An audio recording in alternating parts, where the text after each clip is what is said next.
everyone, this is RexRed. We are back with another fun tutorial in Daz Studio today. We are going to making a foggy scene today. And we are starting out completely from scratch. And I have to clear my voice here. Completely from scratch. So what we're going to do is I'm going to first change my ratio of this screen, of this image, because it's going to be a portrait type of image. So let's go into our render settings, general, and let's change the aspect. We'll go at 3000 for now, so we don't have this massive render thing set up.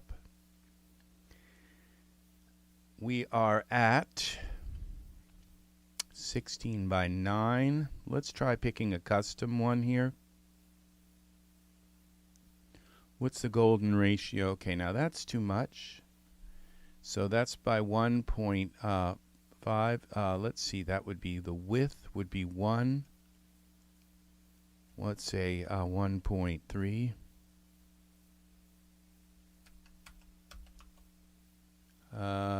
No, that would be 1.2 then. We'll go 1.2.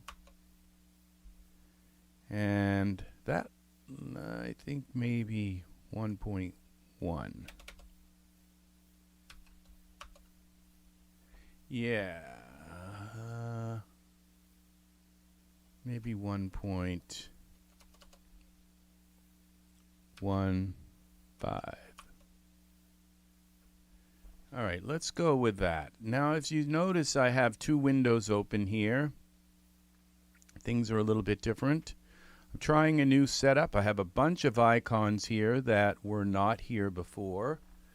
And I'm also using this little box here. It's called a Stream Deck, Elgato Stream Deck. And I have a bunch of now, you can't really see them very well, but a bunch of, that's because they're lit. But they're, it's icons where I can go into here and it gives me all kinds of little quick one. I'm using the Elgato deck to execute scripts in Daz, and I can go back to the top, and so I'm not sure how much I'm going to use this. I have to kind of get it into my head that it's here. And also having two views open at the same time, which is kind of interesting. It enables having two views open enables me to just simultaneously see things from the side, or see things in one view in texture shaded, in the other view in Iray, so I don't have to switch back and forth as much. It may be something that I'm going to switch, and I have a little button here which I can just push, and we're at single view. And another button that I can push on that little deck, and that we're at side-by-side view. So it's kind of interesting. Now I can go in to select this, and if you see, it gets a yellow border around it, and that tells me which one is active. Then I can say, okay, I want that one in texture shaded, and use this little button thing and just push the button, and I'm in texture shaded mode. I think I'm going to move that a little closer. And so this is kind of an interesting thing. I might find some way to incorporate and use a camera, or maybe some kind of software that shows the Elgato deck and what I'm doing with it. That's something for down the road. Okay, so this scene is going to be, it's going to be a street lamp, and there's going to be a street coming up through here, and then there's going to be a guy with a top hat and a black suit, and it's going to be very foggy. okay? And there's going to be kind of skeletons of trees in the background, okay? We're going to try to do this. So we're looking first. First, I kind of want to look and see what I have for street lamp.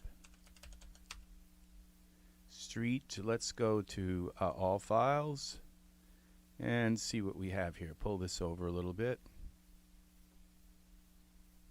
Let's try lamp. All files. No, that didn't work. What are we doing here? Where are my... There's my scene here. Okay. Oh, we're in render settings. It would help if we got into smarts. Okay, and lamp. Let's try this again. All right. We're looking for a street lamp. And I'm looking for something kind of old-fashioned like. Let's see. I don't want the ball at the top kind of lamp. And as you can see, I went lamp crazy. Bought every kind of lamp that you could possibly conceive of and more. Now this looks pretty nice here. Let's see what it says here. Scenes, Che light or Chi light, I'm not sure. Okay. It says library. These are both props.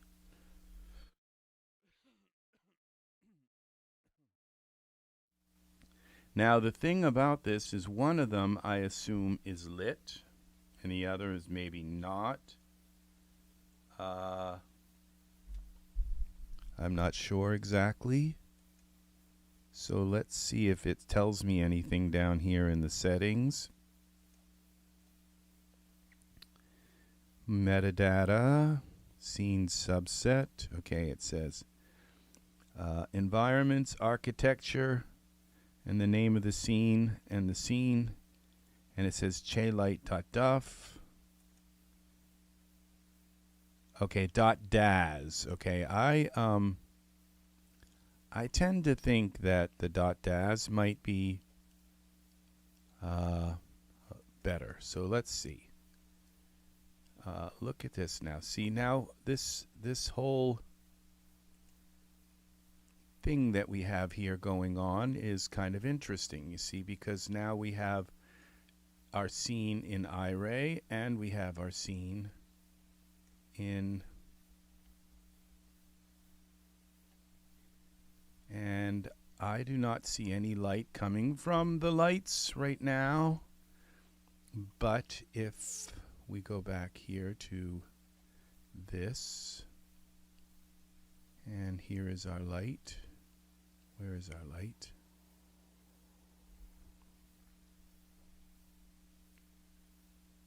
Okay. Where is our light? Possibly. Okay, now if we go into the scene here, we select the light, turn this on. Okay, prop.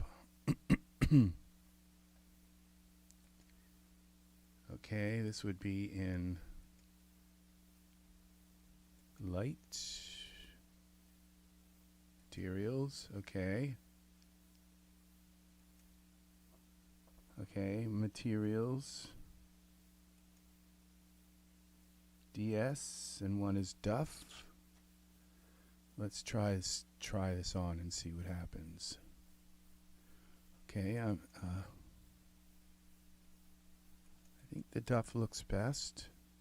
Oh, look at this post, lamp post.tx. Okay, now see, this kind of looks a little nicer, but I still don't have a light. So we go into surfaces and we go into the bulb. Okay. Which one is, oh, this is really bad. You see, because this is diffuse color. So we've got to go back to maybe one of these. Now let's go into surfaces. And that says diffuse color as well. This isn't good at all. So then we go back here to materials and try this one. Surfaces, still diffuse color. And so this means that this darn light is not Iray, which is not good at all. Now, which means so let's look for another lamp. I can come back to this. Let's just find a lamp that's made to be a lamp. Welcome, Pat. Thank you very much for the compliment. Thank you kindly. Very kind of you. So we are working with, we're going to make a fog scene, okay? And there's going to be a man with a top hat, with a dress kind of top hat and a black suit. And it's going to be foggy here, and he's going to be standing in front of the light looking up the street. There's going to be a street here and some trees in the background and very foggy. And it's going to be in like a the whole scene is going to be in a what do you call that? Noir kind of black and white noir kind of setting. Artistic kind of noir. So let's see what we have here. Now these are materials. So it's a police stand. Plain light night. That's materials as well. Let's see. This is kind of what I'm looking for, but it's not really ornate enough. It's just kind of plain looking. So let's see what else we have. And we are looking for a street lamp. I think there are other names. That's a post. So if I right click, I can go to and find the actual post. But let's see. Lamp on. So it's too bad this isn't Iray. I can switch it to Iray. That might be an option, okay? Because this is kind of ornate, and I kind of like it for what I'm trying to do here. But let's see. Let's see what else we have for street lamps. We'll go down through just to make sure there's nothing here that is really nice. Thank you for the like. I was very kind. Thank you very much. So, all right, here we are. We are live. Okay, street lamp off. Now that's not quite what I'm looking for a street lamp. I want the oldest style that I can find. This is kind of nice, but it's still, this is nicer. There's some real artwork that's gone into this.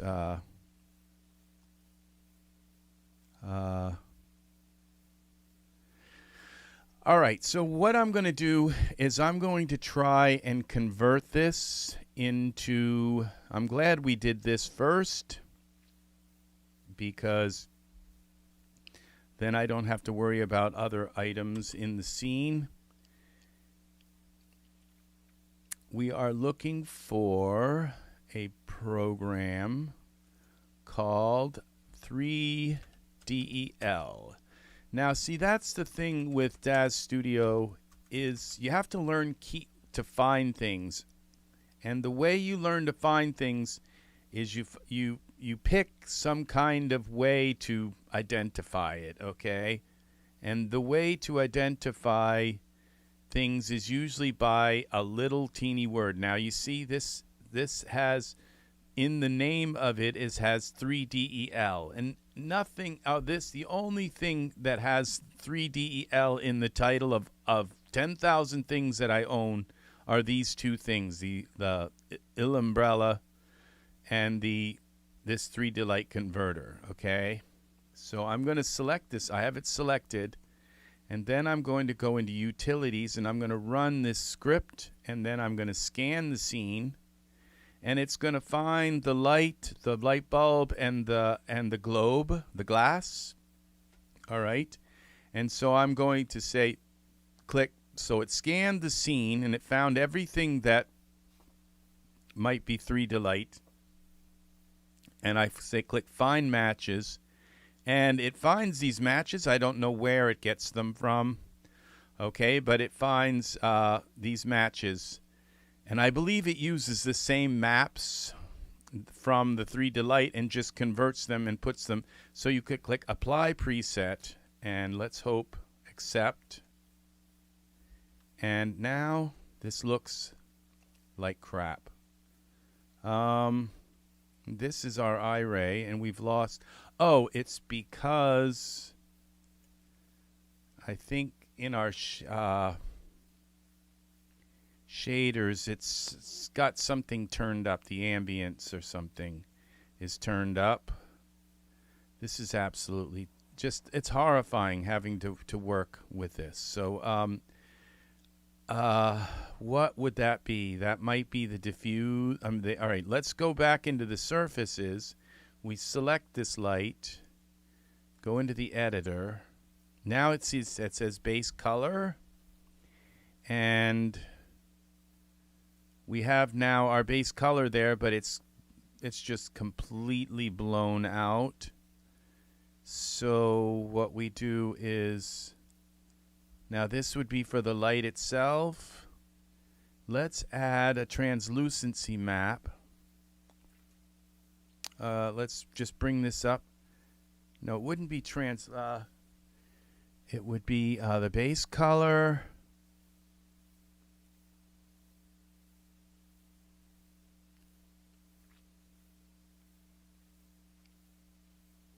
What if we just bring this down some? No, that didn't do it. Control Z. Glossy color. Emission color. Okay, this has an emission color, and it's not supposed to. This is the... There we go. Okay, so I believe that just turned... Let's look at this, if it looks normal, kind of. Like a normal texture. Yeah, so that looks correct now, but we're in Iray. And now we have to mess with the glass here. And let's see what we have. Emission color, so that does not have a... so what I'm going to do now, this is the glass, I believe, is let's find a shader for this. I'm not sure how to turn a shader into glass. So what we'll do is, I think this is the glass. Let's try turning this off. We'll go into cutout opacity. And you see that didn't work. Oh, yes, it did. Look at that. Now you see that the glass is gone. So we know we're working on the right thing. Now I could just make the glass go away. and that's one way of kind of cheating. And make the glass just disappear. But instead what I'm going to do is go into presets, default, and no, this would be in surfaces. Yeah, okay, let's go back here, surfaces. Let's get rid of the word lamp and type in, okay, we go to default, and then we go to shaders here, and then glass.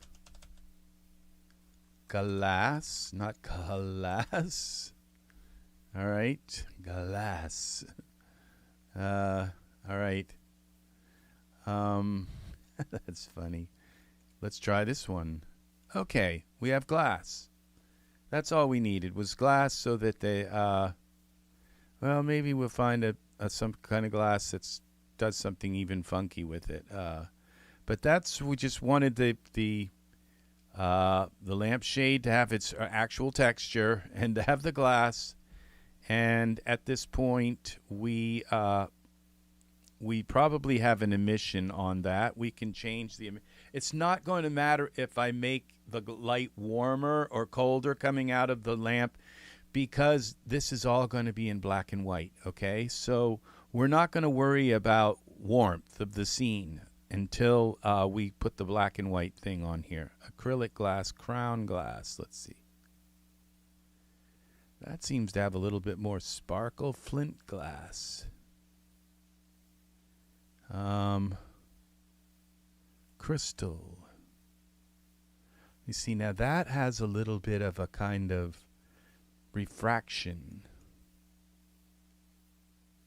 Crystal faceted. Diamond faceted.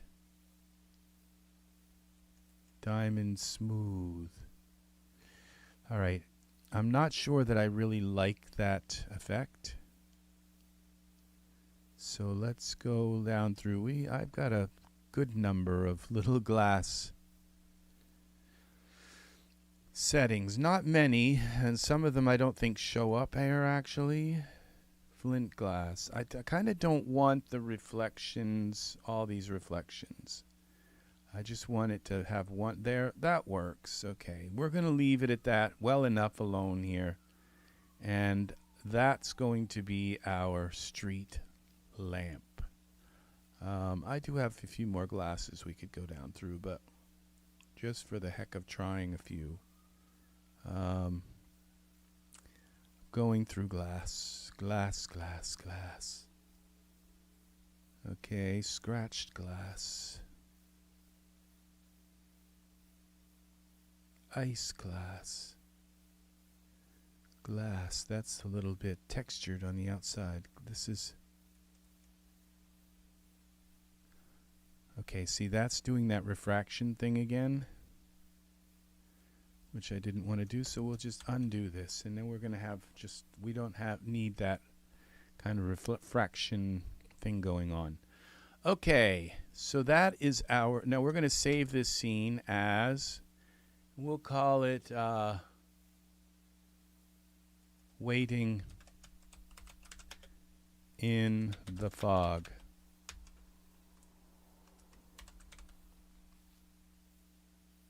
And there we go, except, so we have a scene that we are starting.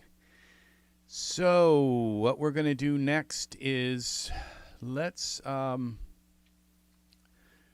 bring in a person. So we know how tall he is and all.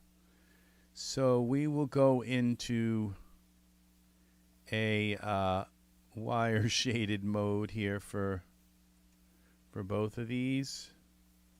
So when we bring him in, maybe it won't be quite so much male nudity or whatever. Okay, so let's, or we could even go into this cartoon shaded mode, yeah. And, all right, so we are now going to go to default, get rid of this 3DEL. We can hide this down here. I've already decided which figure I want to use, Jet. So let's find Jet. And I wanted a kind of slim figure. Gosh, I don't know what I would have done if you hadn't been here to tell me. Thank you very, very, very much. And here we go. So we're back. Thank you. Now we're gonna turn him some more. And I want him kind of hanging on the pole and looking up the street. So like he's waiting for a bus or something. So, or a coach or something. So we're going to now twist him some more. Rotate Y. We're going to have him this. And the hand, front, back.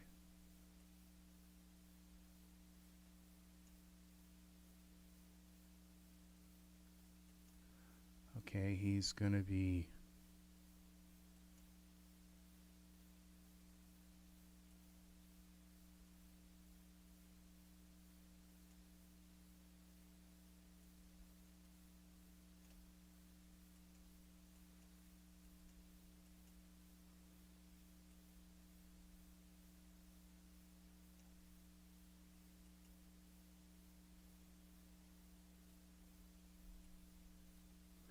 very good.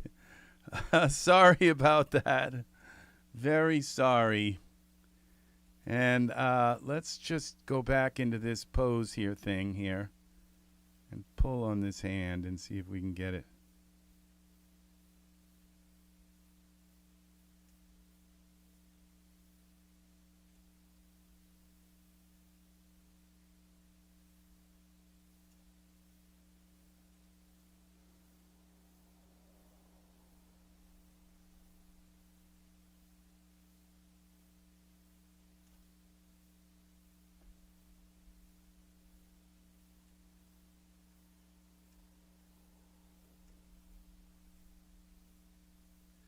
Okay, that's starting to look right, like I want it.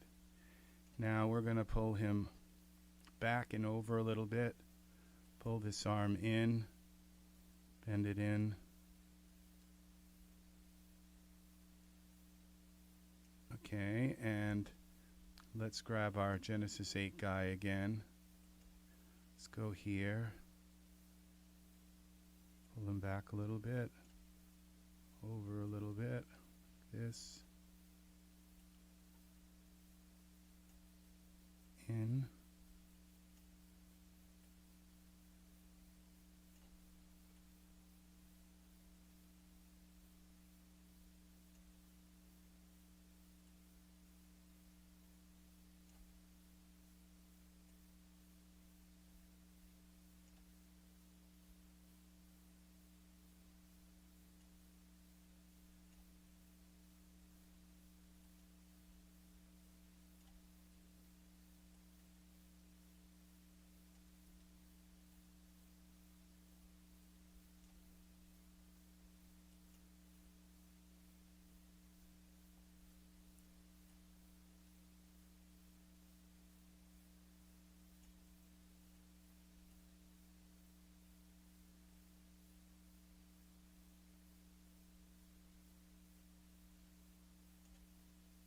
Okay, this is going to go here. And then there's going to be a road going up here, and it's going to be all foggy. Save this.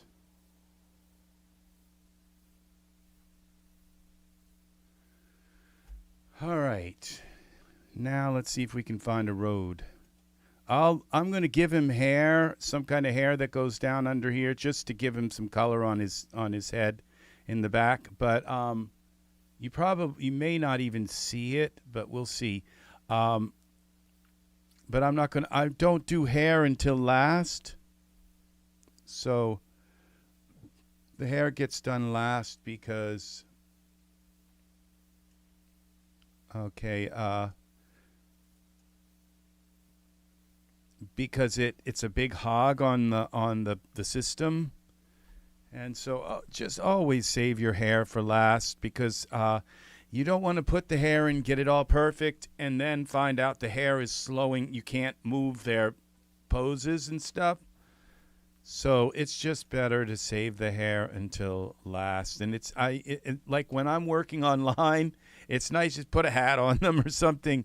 You know, so it doesn't look so terrible, because it's like, well, I mean, not that the bald is bad. Bald can be really beautiful. Bald is beautiful just as well. People can be really attractive bald, so I don't find a problem with that. Yes, he has that kind of, this is going to be like a London fog kind of scene, okay? So just very foggy, okay? and very silhouetted and kind of thing. So we haven't even gotten to the atmosphere world yet, okay? So let's try road. And let's put this in default and see what we got here. Control alternate minus. Okay. All right, so we're going to get rid of this for a moment. And let's look for a road. And we're looking for like a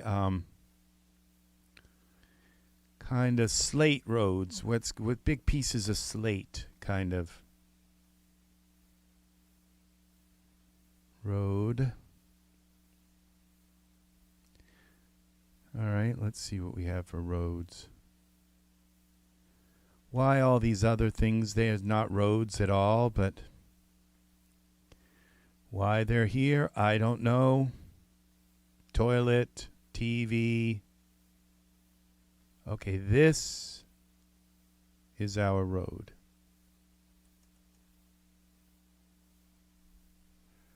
Okay, it kind of looks like our road, but let's see. I think this is our road here. It comes down a little bit. And it's got to go over to here.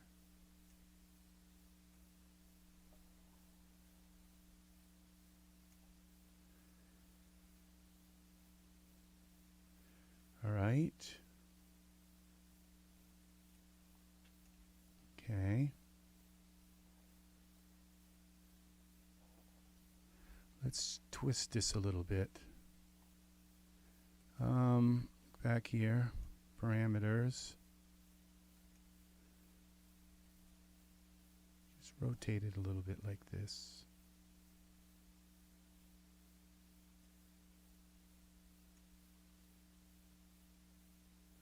And let's duplicate it, edit.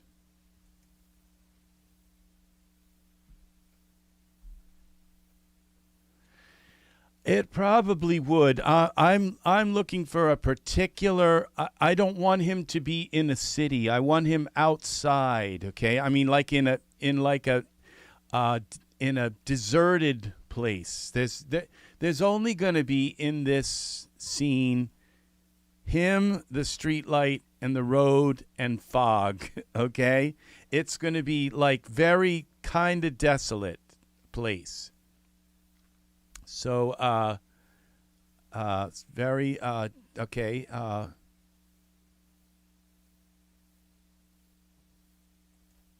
right, so we'll just pull this up a little bit so we've got a little road going, extending and not disappearing, dropping off. Okay. Now we're going to put some grass here. So, we need grass.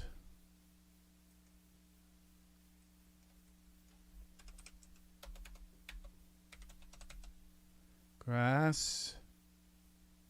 We need a grass prop.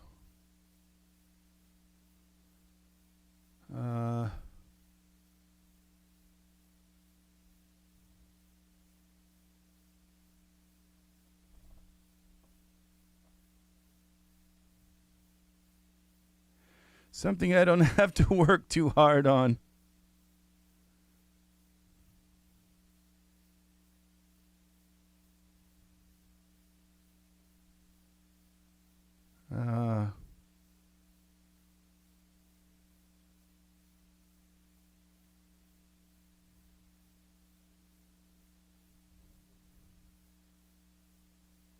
The grass patch.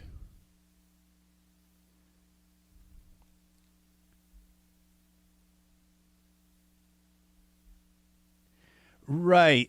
Yeah, you're not going to see any kind of background except in the very distant you'll see some kind of barely see some big tall trees. Okay? So this is going to be probably more like this. Let's see. Yeah. So you'll see some big trees kind of in the background, and in the middle it'll be kind of whiter. It'll be white in here and a little bit darkened here and a little darkened there and sort of whiter. And it's going to be a very foggy, very, very, very foggy scene. Okay, so, and it's going to be noir, all completely black and white. There's not going to be any color in the stones or anything like that. We're going to find some kind of noir, or I'll just go with the noir with the background, noir black background, something like that. I'm not sure how this is going to come out like I'm thinking about it, so we'll see. I think what I'm going to use is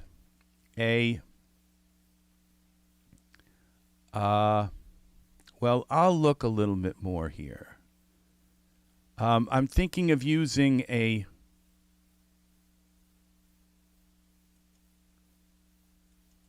let's see what this looks like. No, that's not working. That's not going to work. All right. Z. I think, because I know what I'm going to get with, I'm going to use an ultra scenery grass. I know it's overkill, but I want a little path. Ultra. Okay, we're going to go here. Ultra. I want a little path walking up through here and then grass on each side. So we'll see what we can do here. Just so it's not just grass, okay? So it's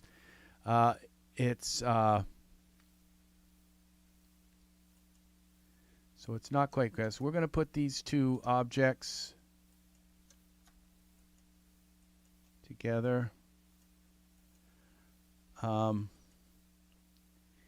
into road, okay, into a group. Okay, we're going to call this roads. All right, not odes, roads.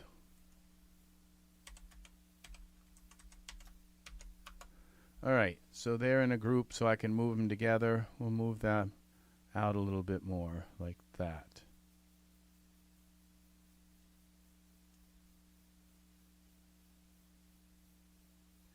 And, okay, we'll move our camera over a little more. Okay, now we're going to create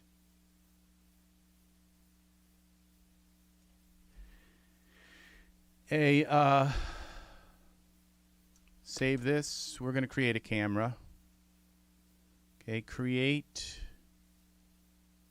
new camera from the perspective view, just so we have a camera. And then we go into here, and I have a new thing called that locks the camera. Isn't that nice? Now I can't move the camera. Just a little button that I have to push, and the camera is locked. I love that. Okay, so these are all from an asset, a thing called I can't think of it now. So they're new. They're just came out in the last couple weeks. So it's these new scripts that help you. You can help you control your cameras. You can control your lights. You can jump from light to light.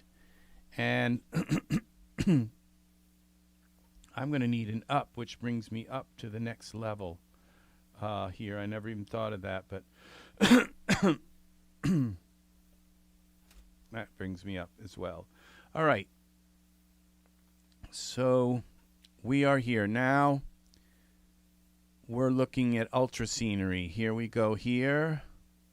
And we're going to go to utilities. We have a camera in the scene, so I'm not going to worry too much about this. Okay, open ultra scenery. Where are you? Okay. I want this flat, so we're going to go 1. And then we go to features. No, okay, we want a path. Not a road, maybe a path like this. Dirt track is good. And ecology, we'll go with this, maybe grasslands too. Maybe this grassland's 3. And then we go build, and we don't want any trees. I'll put the trees in. I only want 2 trees, so I'm going to do that by hand. Daisies can be in it. No daisies, no flowers, just road pebbles. We'll try that, okay? And we're not going to do the camera, okay? Build a scene. All right, what I'm going to do is I'm not going to... All right, let's build a scene. This is going to be crazy complicated if I do it like this. So, all right, what I'll do is we'll turn off the grass, base grass, long grass, road pebbles. We'll just leave base verge. We'll try that and build the scene. So I don't have crazy amount of grass here for now. And so I can, what I'll do is move, I'll move this stuff in the scene to up to, okay, done, close. See this, something's wrong here, perspective view. Okay, because, okay, I didn't know there was going to be a hump there.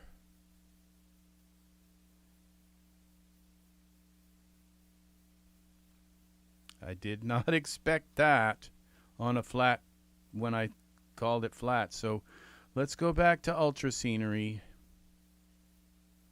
and let's pick another feature, dirt track.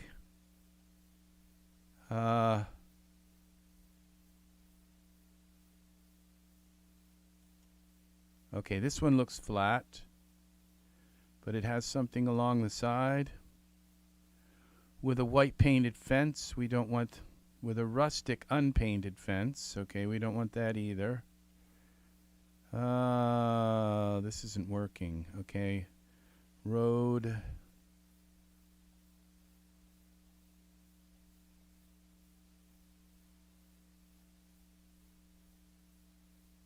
I can delete the fence. Oh, I can just tell it not to put the fence in, I think. Ecology, build. And there's a fence here, something. Build. No, it doesn't let me.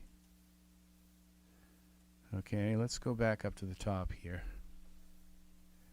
Okay, this is a road with a coast. This might work as well. But look at this. This is still kind of... All right, well, we're flat. We got a 1. Okay, let's try it. Let's try this and see if we get with a flat piece of land.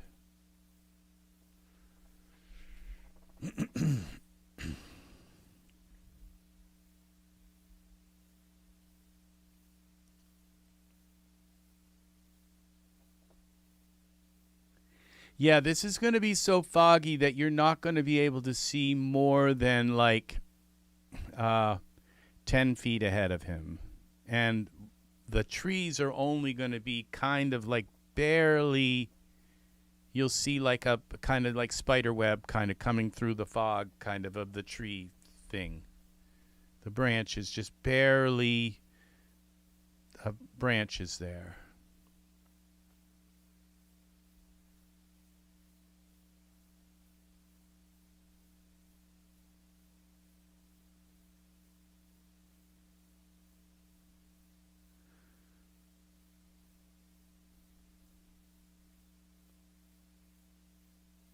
Done.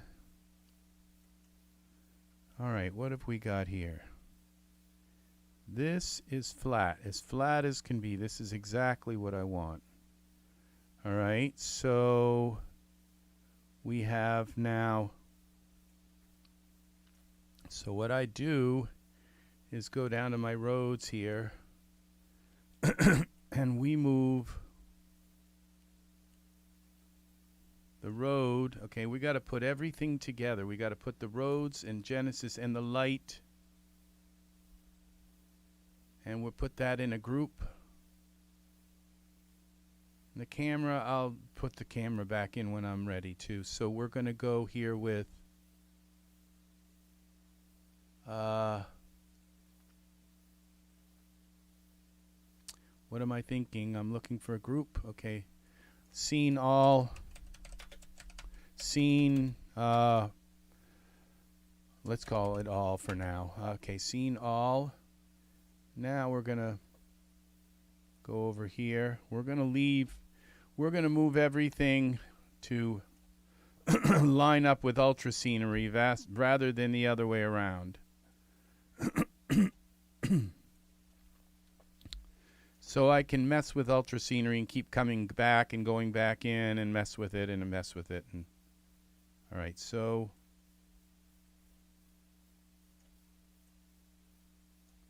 here.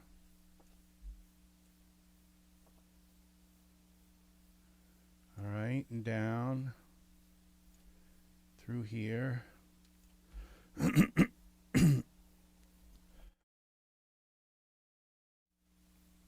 Okay, now we'll bring this up. Up. Where is my scene all?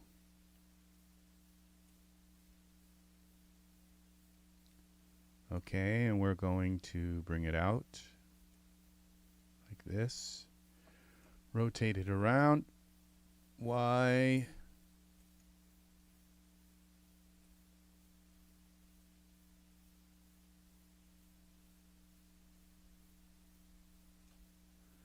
Okay, Y.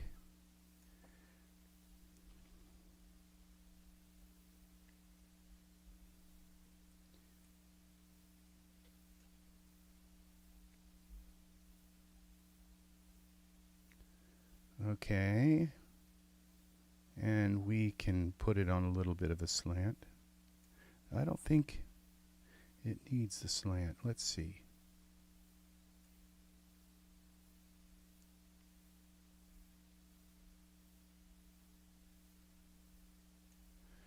Rotate.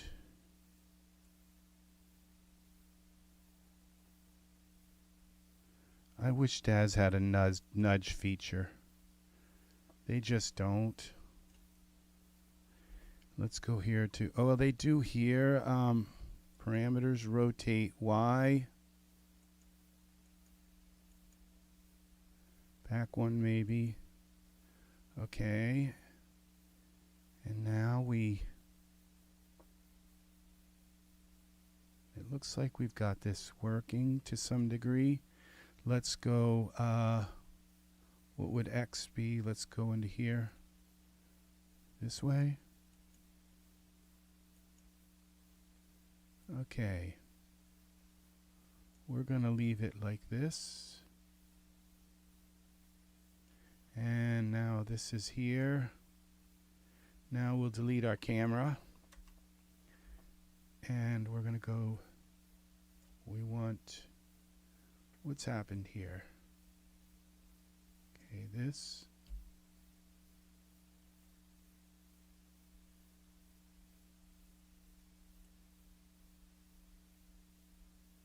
Okay.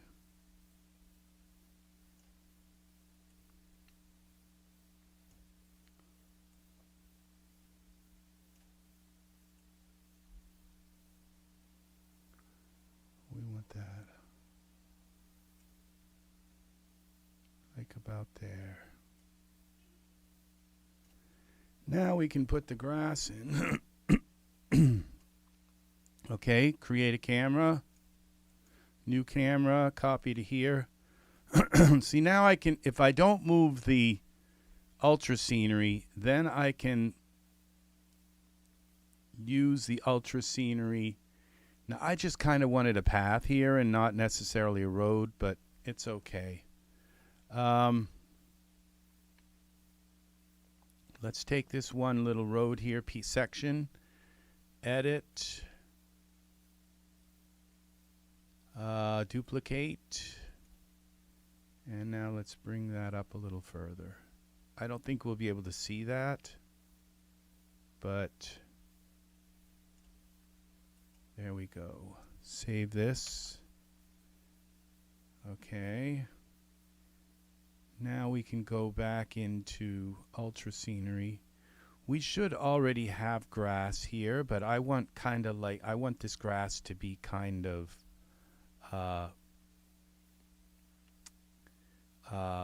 ratty looking. I don't want it to look like very perfect grass. Okay, so we're going to go up to ultra scene, back to here. Now we can open this up and give it, now we can give it the camera, take well, let's close this for a moment. Let's go to our camera view. Okay, that's the same as this. Now we can tell it to just limit the grass to the camera view. So we don't have a ton of grass and items and all here. Base grass, we don't want the aspens. We don't want the daisies. Long grass, river grass, I guess is okay. Road pebbles. And I don't think we need river grass. Road pebbles, river grass. We don't need the river grass. Grass tufts, base verge. And we don't need river logs. We don't need river pebbles or river stones. All right, and we'll select this to the camera view and rebuild. Let's see what we've got here.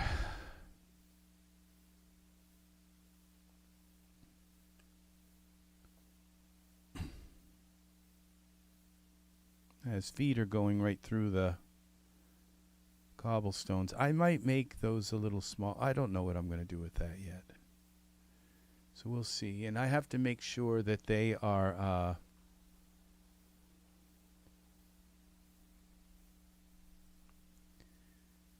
that they're Iray.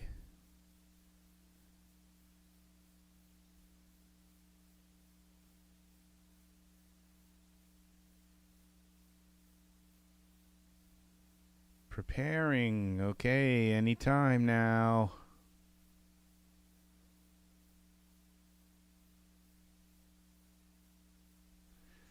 It's trying to find all of the different items that it's got to scatter.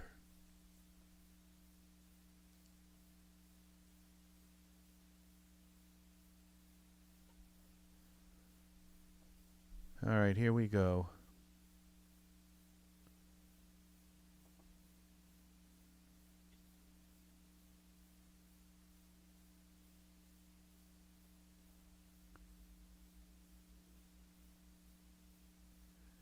Road pebbles, long grass.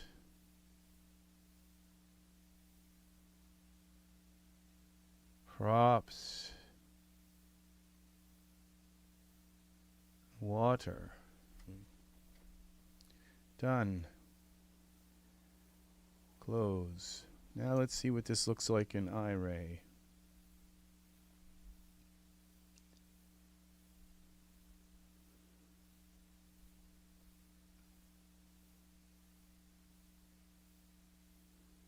Well, okay, it's trying to draw Iray. In Iray. Let's see what we got. There we go. That looks pretty good. So that's what I wanted, was this. And this definitely looks like Iray, and I don't have to put moss in it. That's what's really nice, is I was thinking this has got to have moss. So it looks like it's got moss. This is exactly what I want here. Save this. So this is perfect. Okay, it's kind of out there. It's out in the middle of nowhere.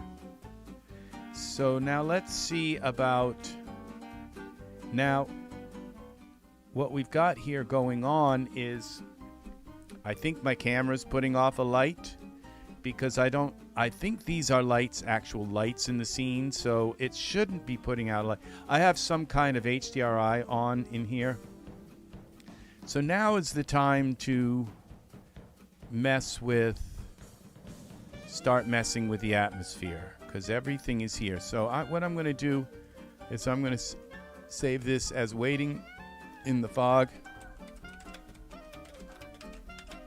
just in case I have to come back if I mess it up somehow. We'll call this waiting in the fog 1. I don't always do this, but all right, so let's see what we have now. What are we, how are we going to do this? Let's find a Noir HDRI. Okay, so let's go to, let's just type in Noir. Control, let's see, minimize. Okay. And that's my, okay, Noir. Let's go find a Noir HDRI. Here we go.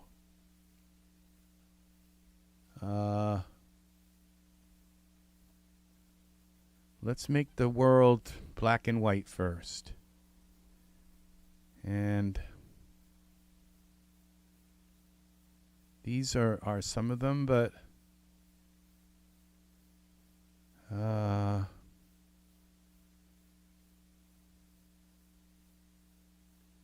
here we go.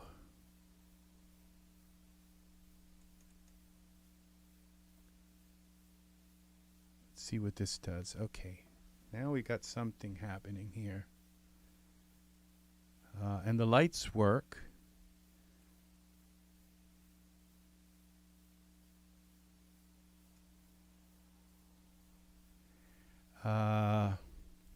Let's add some fog. Okay, this is like a lot of light, so let's go into the environment and properties, parameters, environment. Okay, environment tint is white, environment map, let's go to 1.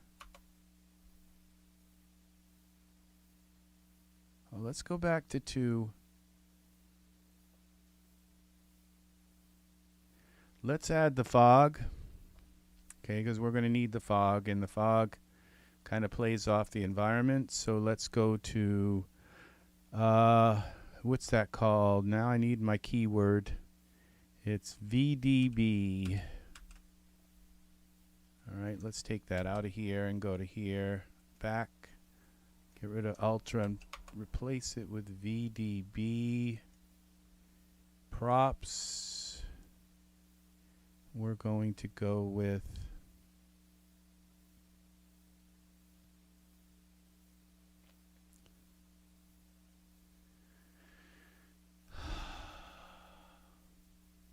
and we have this prop with a spot for a person.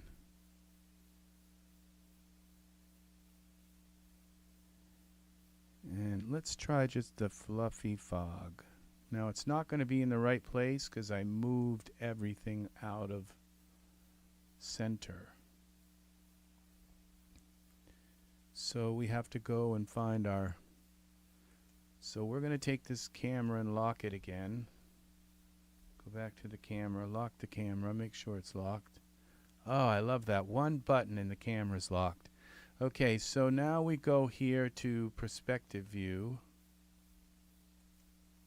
And we can take a look and see where, oh, there's our fog. Okay, we'd like that fog to be way over here. We're going to grab the whole thing. Okay, let's go out of Iray. Let's move this fog over like this and over some more. That should be the last thing that I need to move here in the scene. Is this fog. Okay, go back to the camera view.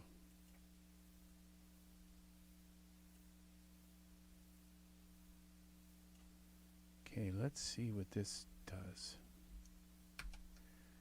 Iray.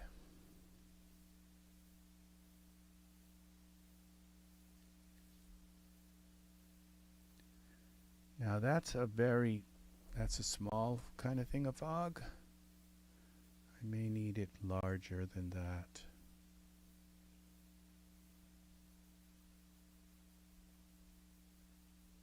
Why isn't it working? Oh, there's some kind of weird thing. YouTube has got some, Daz has got bugs in it. It just all of a sudden decides not to show the fog, and I'm not sure why.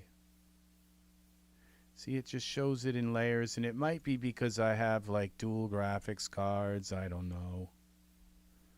But it's kind of crappy. Let's see what happens when we look at this in a render. It shows up in the render, it just doesn't show up in Iray.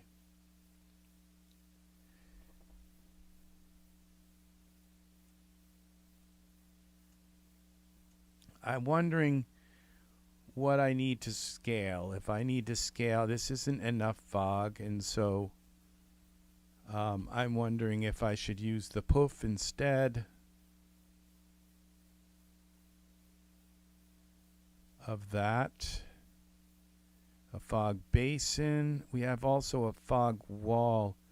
Okay, this is fog huge. Okay, I think we're going to go with fog huge and see if that works. Okay, because this isn't working. Fog huge. Now let's go back to our perspective view. And let's find the fog huge. And we'll center in on that. And bring this over. I hope it's tall enough. Because, so it's over his head, at least. Okay, we'll put him in the middle of the fog. Kinda.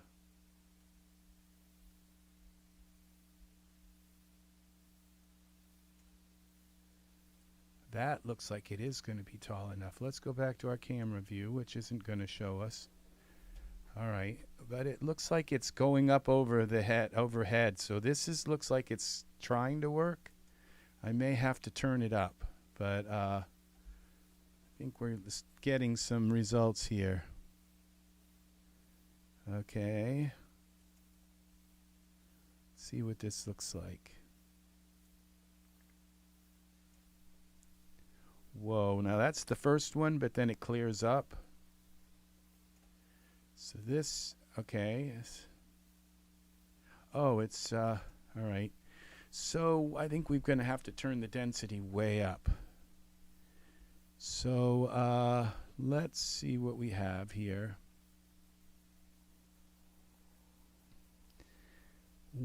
Everything looks right. We've got the noir that's looking right. So we go now here into we go down into these nestled elements of this, and we go to parameters. We go to surfaces, editor here, and we go to density multiplier, and we're going to go up to 10. We'll try 10. No, I'm going to go up with 50. We're going to go way dense and see. Now let's see what this, oh, I don't have this rendering long enough, but let's see. It should have a few iterations before it stops.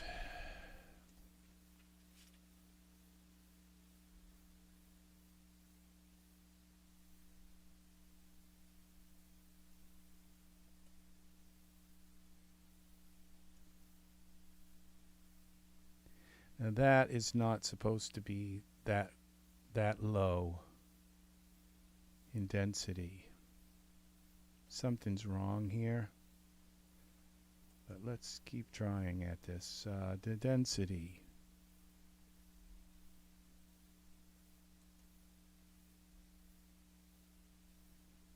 Relative to size. Okay, let's go 500.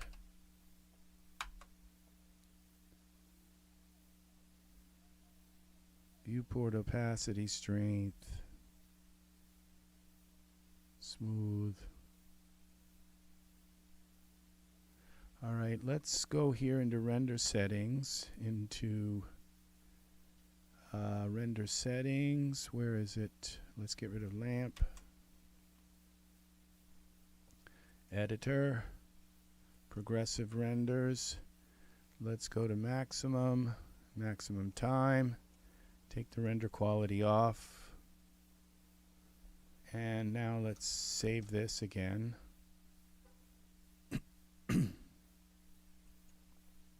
Let's see what this looks like now.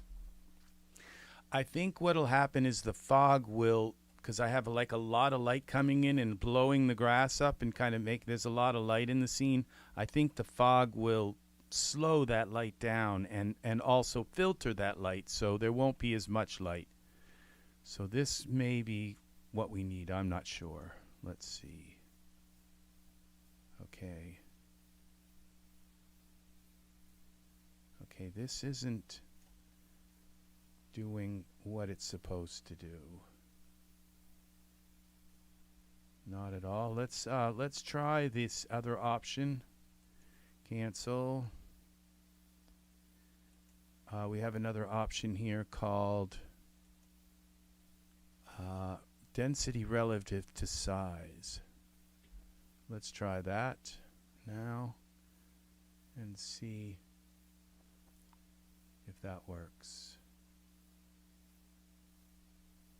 I might have to go with the Poof.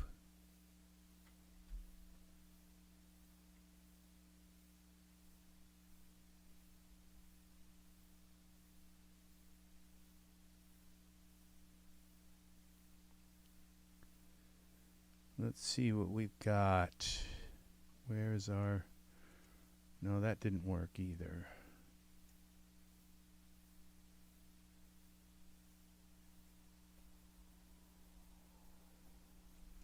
Okay. Yeah, cancel the render. Okay, this doesn't work. It's almost like this isn't working at all. Let's see now.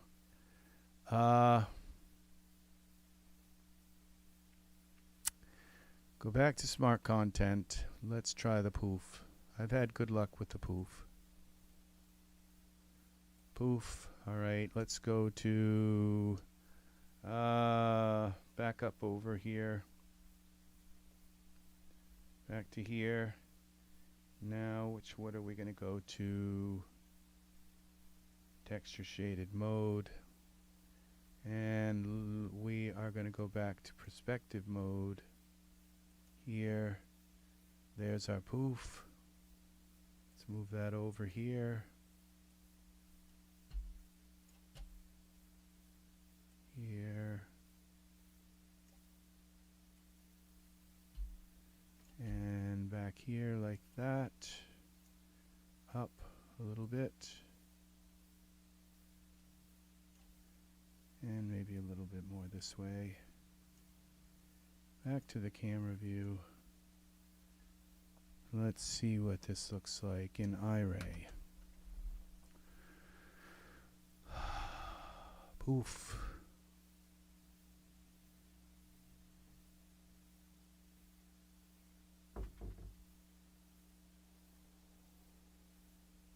Getting windy out there.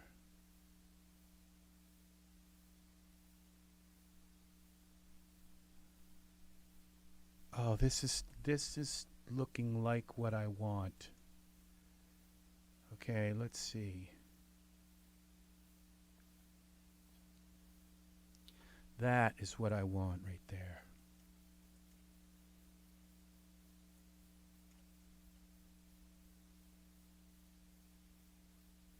Oh yeah, well, let's see if it stays or gets really clear like the other ones did. Don't get clear. I want you to stay foggy.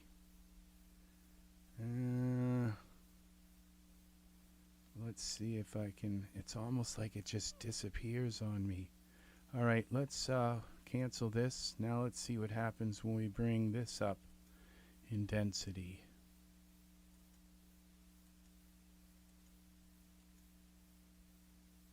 Surfaces. volume, density. Let's go to 100.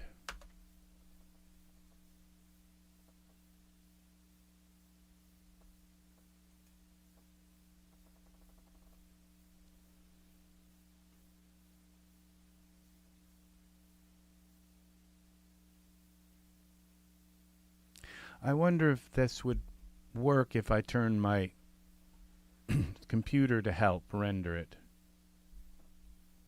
If it would work in Iray. See, this isn't getting dense at all. This isn't density. Hello.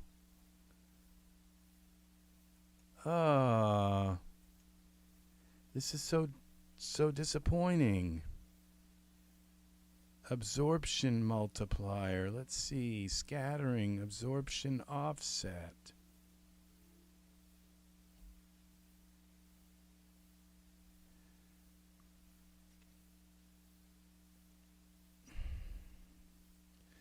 All right, let's go to my render settings and go to advanced. Let's turn the CPU on and allow it to help. And maybe it might actually help in Iray as well. So let's go back out of Iray and then go back into Iray and see if the CPU will fix this Iray anomaly.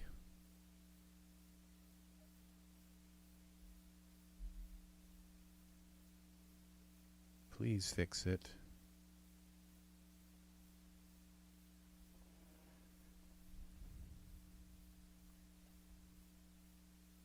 Nope. There's still a big chunk missing. So,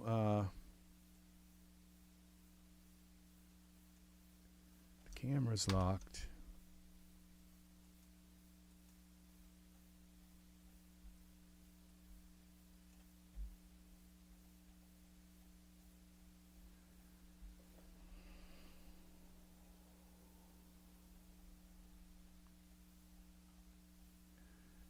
Okay.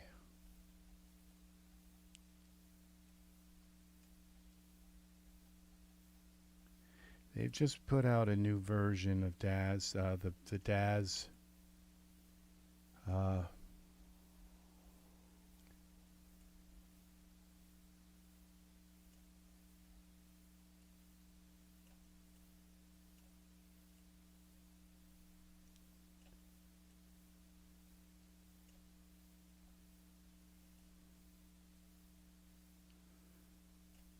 why isn't this working right?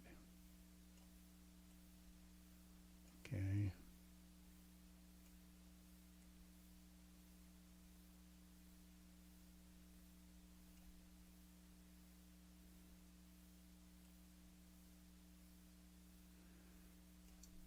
Now let's see what happens when we try running this in Iray with the perspective view. Could be just a bug with the camera.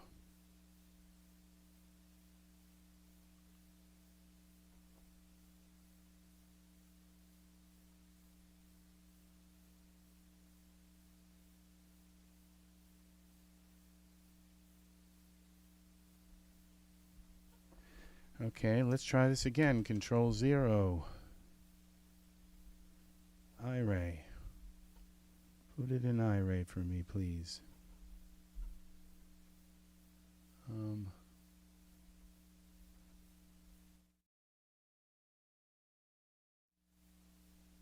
Okay.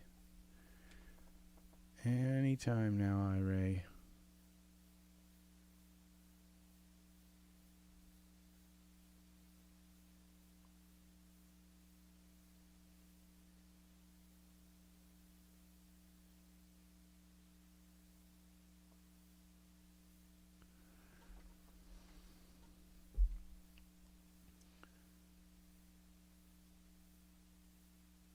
No, see, it doesn't work in this view either.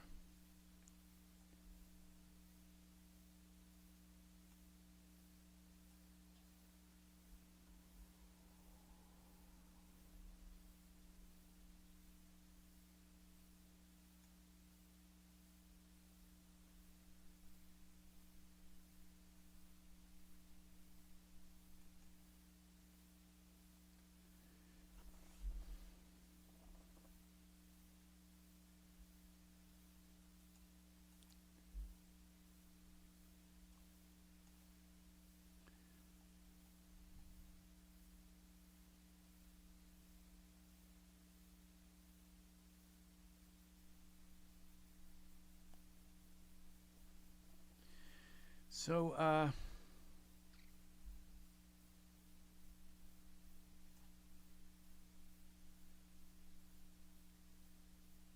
this just isn't fog. I'm sorry.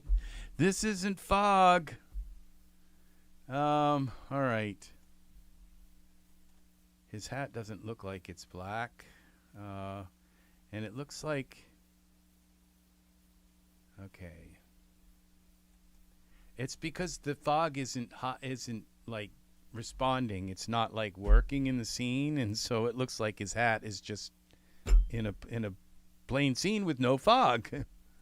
All right, so all right, what I'm gonna do, it was undo, delete the poof. All right, we're gonna save this, and then I'm gonna try to open this scene up, waiting in the fog.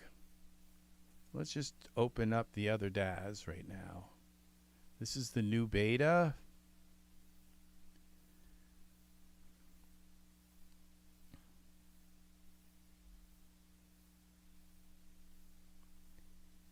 Let's see if Iray works right in the new beta.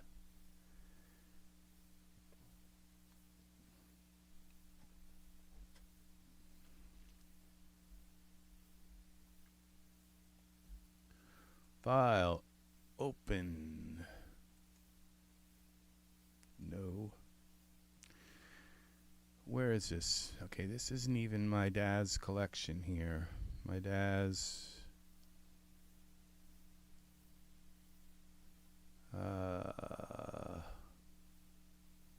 Studio renders. Okay, waiting.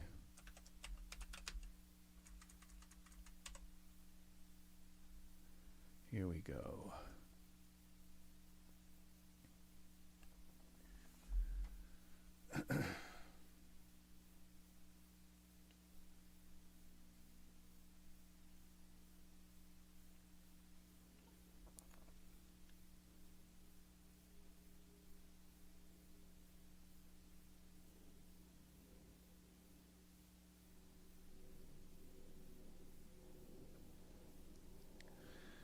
Okay.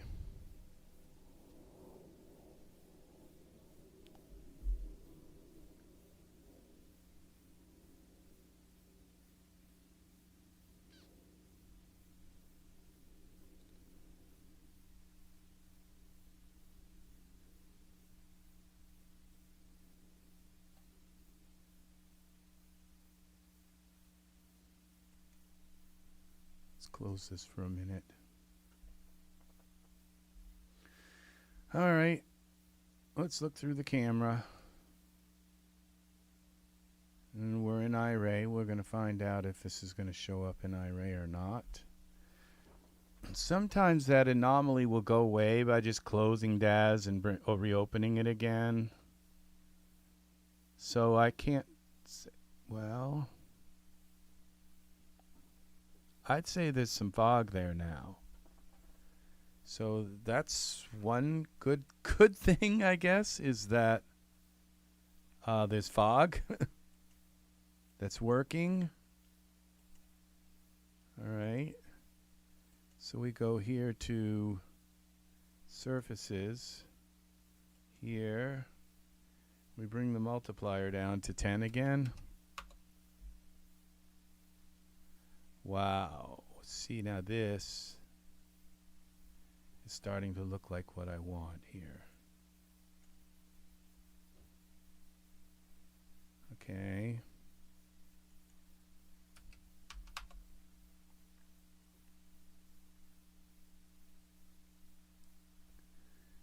$20.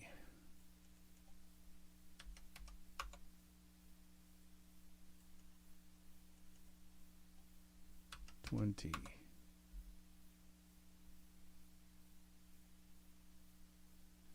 There it is.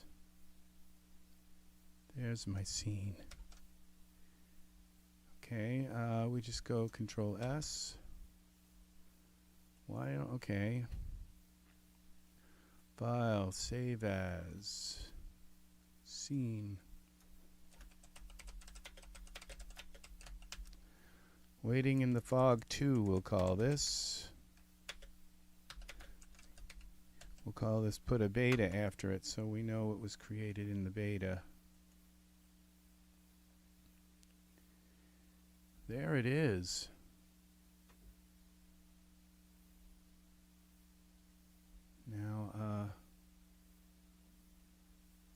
Now there's a way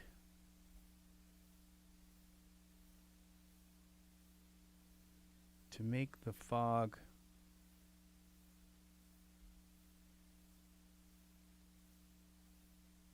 into a light.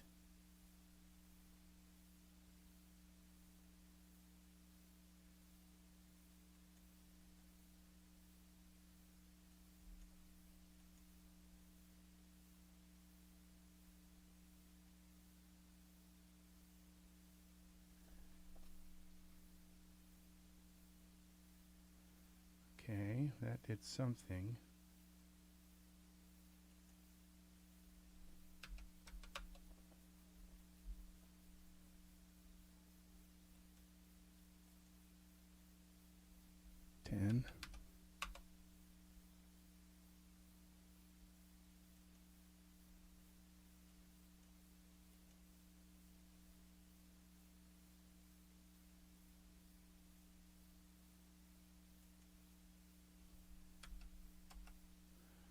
Okay, we go down here.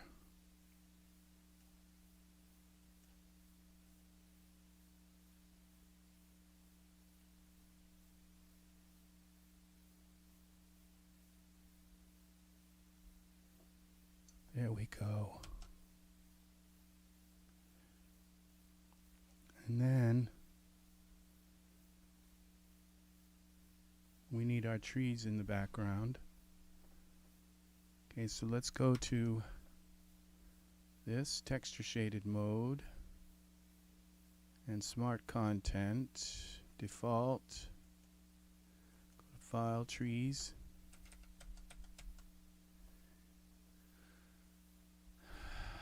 We're not going to have leaves on the trees. They're going to be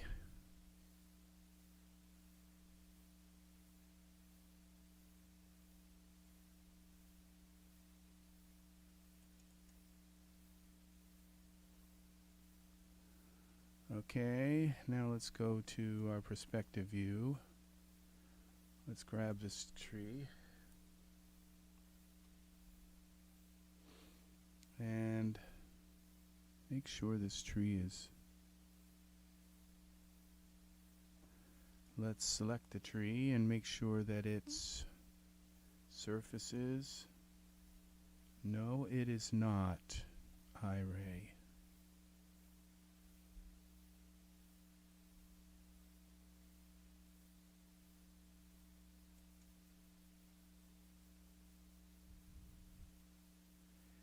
So, all right, let's go to explore the product, materials,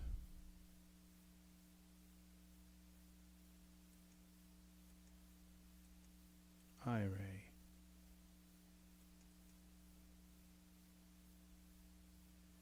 That's not Iray. Okay, base color. Okay, it is. That's Iray. All right, so now we can go zoom out on this tree. Move it over.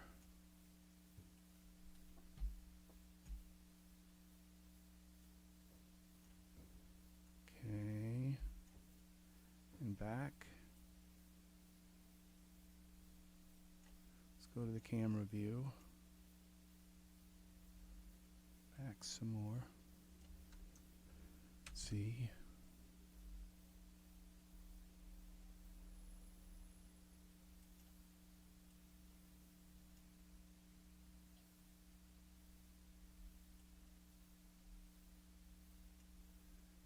Camera.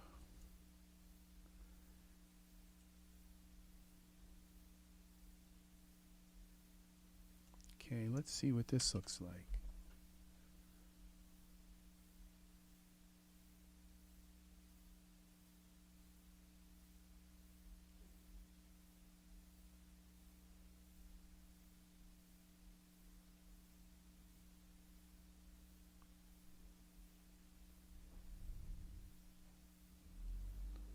How are we doing?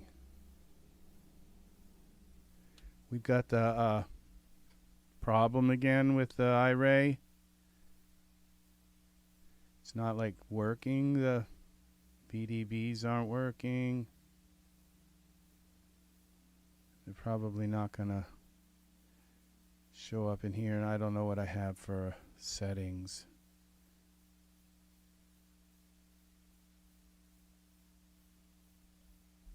Scene access.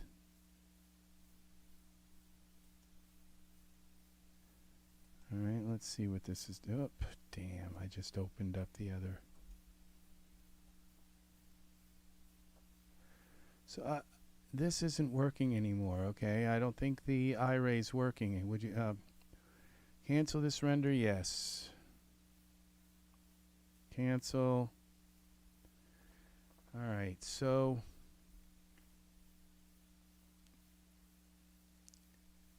all right. So what we're going to do, okay, let's close that down. We're going to take this tree.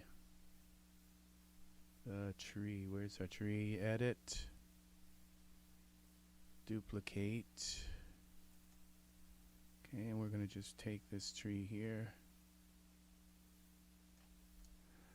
9.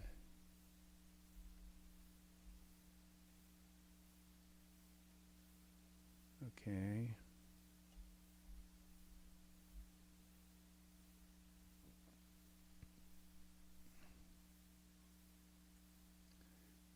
We just want a little bit of the branch there. Okay, save this. Okay. Now we close this down, close that. And let's try opening this other Daz. I think they both do the same thing. They just stop working. VDBs just stop working in them.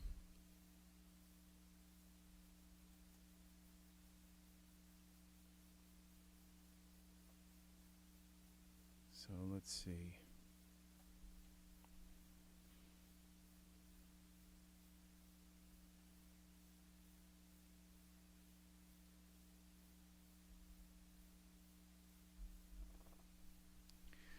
All right, smart. Okay, like file, open. No. Okay, this would be here, waiting.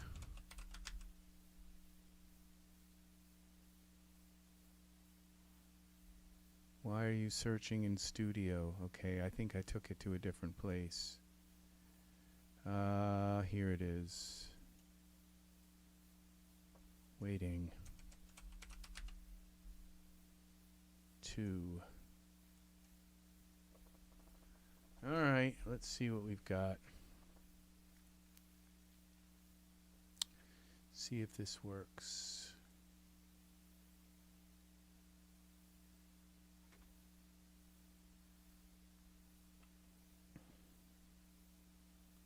That means those other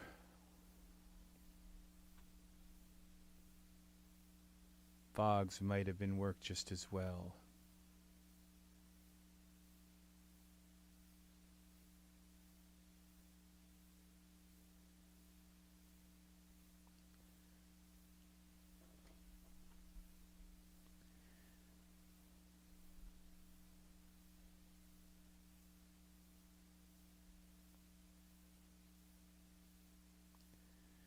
It's almost though here like the fog doesn't go on forever. It's like it's only foggy so far and then it's black. And I kind of want this to go where it goes on forever and into pure white. And not like where it fades off and then becomes black. That's sort of what we've got right now. I might need to put like a big fog wall in behind it all to make it to go pure white. Okay, let's see what happens now. This should show us what our scene looks like at least once before it screws up. His feet are going into the ground. That's one other thing I have to fix. See how it goes like black in the back? I want it to go pure white.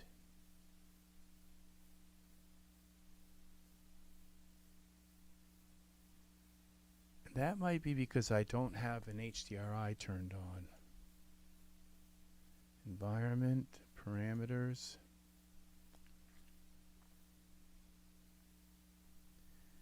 It does have a draw dome on.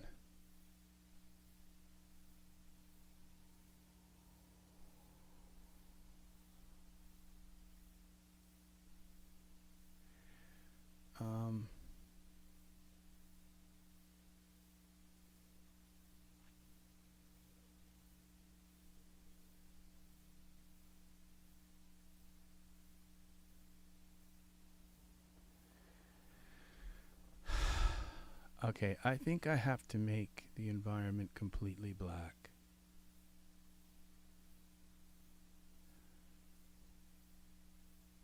Environment options, we go to environment here. Backdrop. Okay, that just did fix that. But what if we go black instead? See, I like the white better because that gives me the white, the fog going off into the white. That's what I want. But the fog isn't thick enough.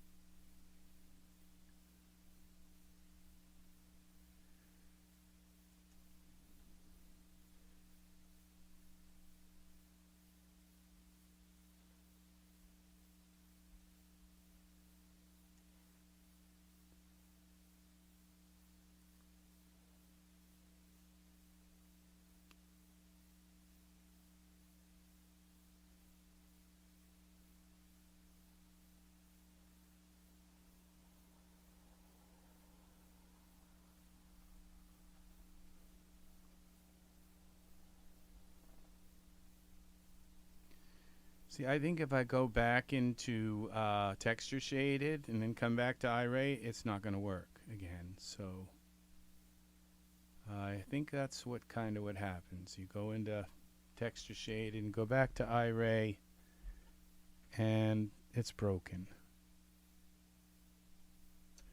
See, okay, so what I need to do is go here to this Poof.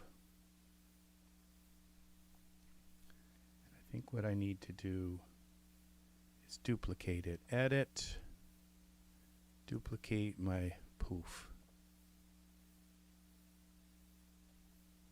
Okay, now there are two of them.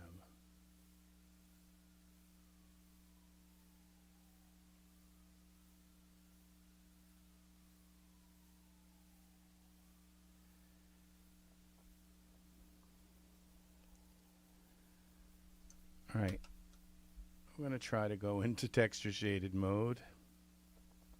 We're going to take this second Poof. We're going to move it back like that. We're going to move it over. We're going to scale it. Wide scale.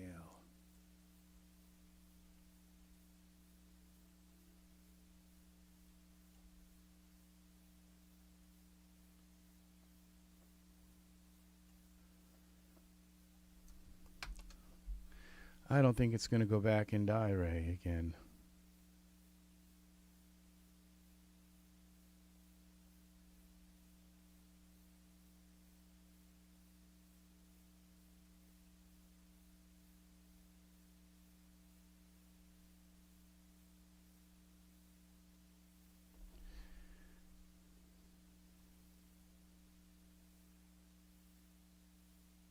Oh, it worked this time.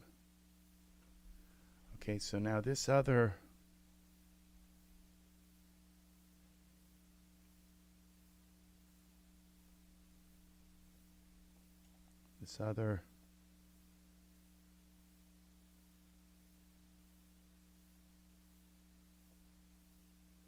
I would like to make this a lot thicker, this other poof.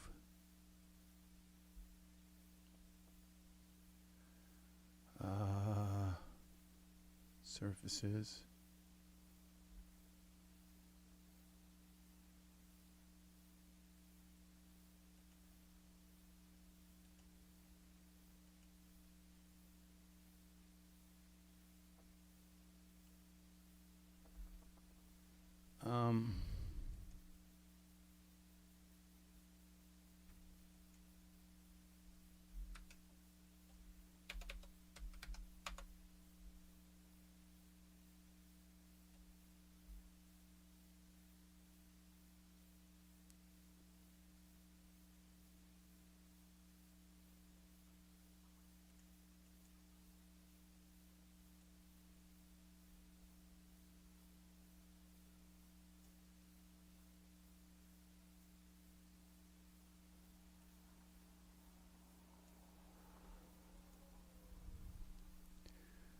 What are we?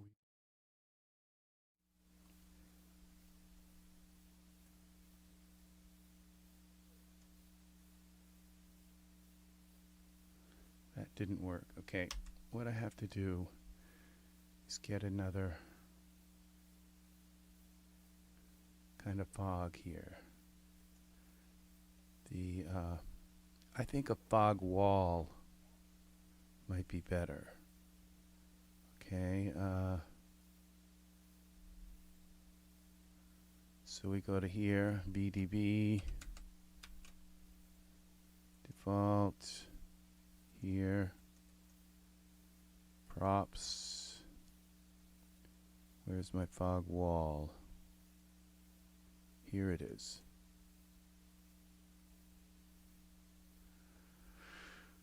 Okay, back over to this thing, 09.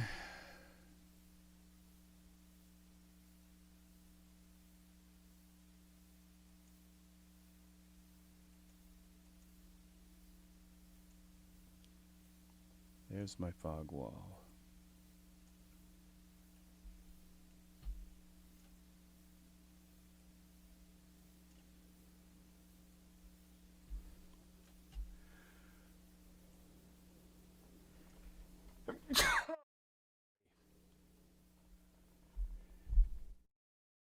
One more.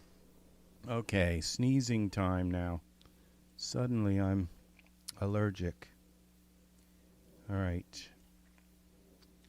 Now, I think what I'm going to do is scale this, try to scale it here. Fog wall, parameters, scale. Okay. And now that might work. Go back to the camera view. Save this again. All right, let's save this as waiting in the fog.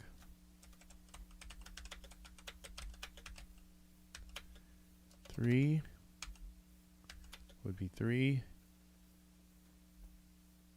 Non-beta.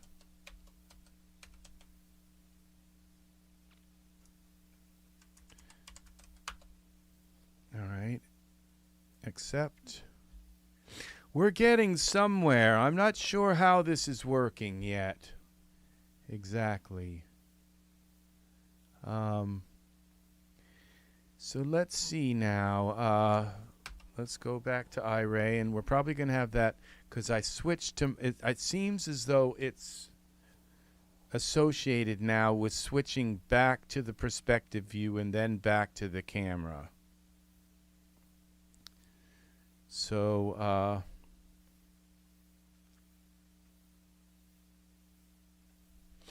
We shall see.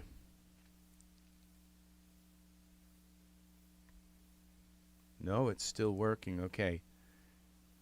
So,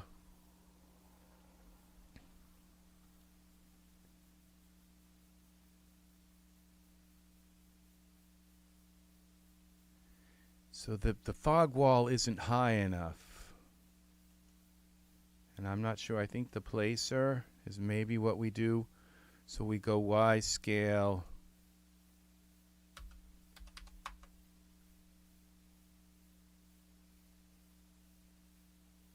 Okay, fog wall. Okay, that's the placer. Unzip. We want to go with the smoke cube. 200%.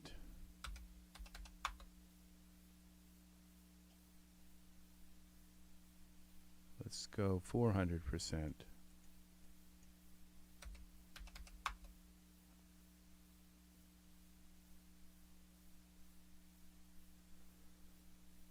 Something's wrong here.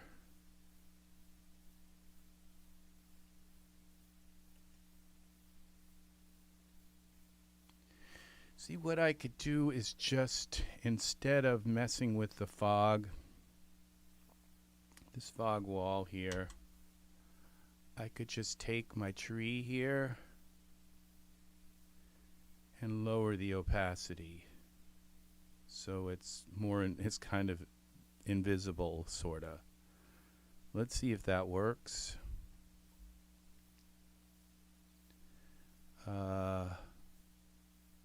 There's our tree. Where would this be? In surfaces, tree, cutout.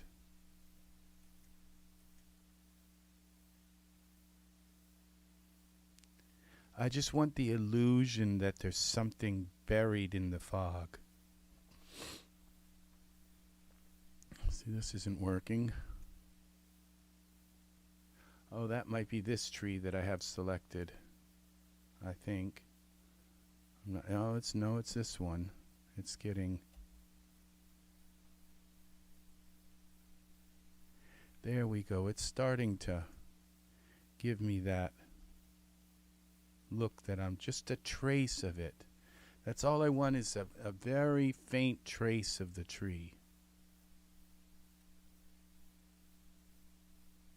And the same with this one here.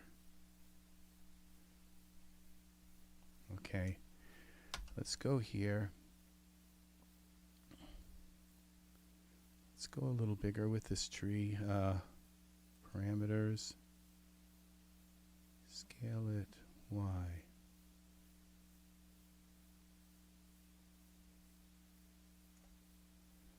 Okay, now go back to surfaces. Let's 0.79. Let's go to 0.40. And let's do the same thing. What's our number here? Copy. Let's do the same thing with this other tree. V. Alright, now let's see what we got here.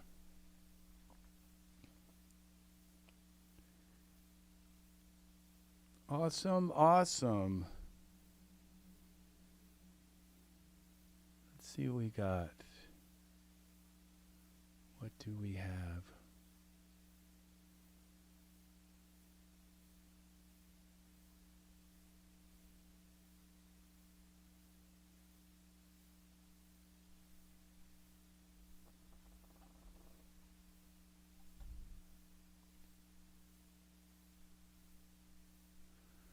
Okay, so I think my fog is a little bit too white now.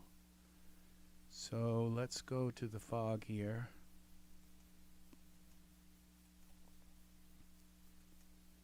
And go to our surface. And let's go down to like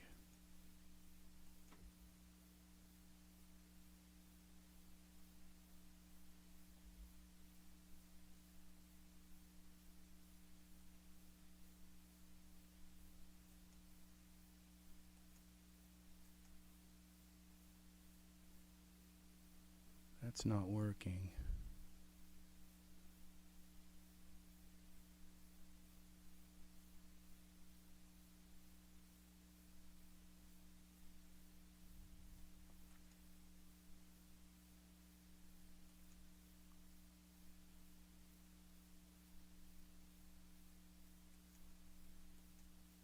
Okay, this makes it go up. Okay, so the absorption.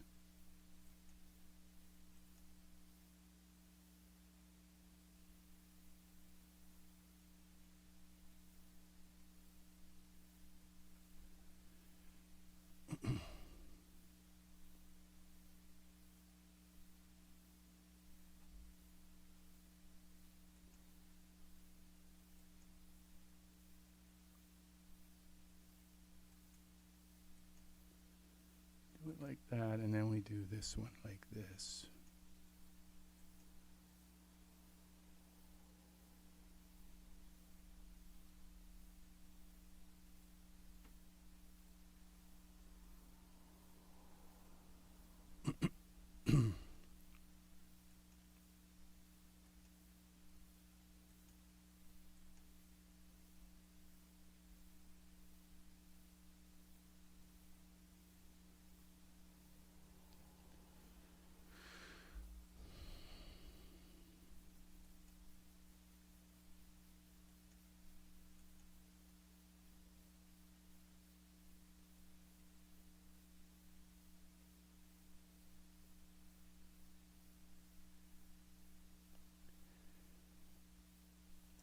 I think this is starting to get where I want it to be.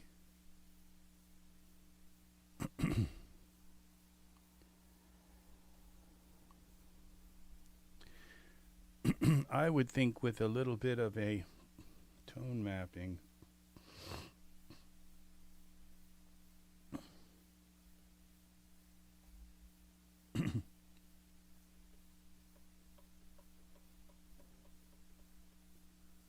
a little bit of vignetting.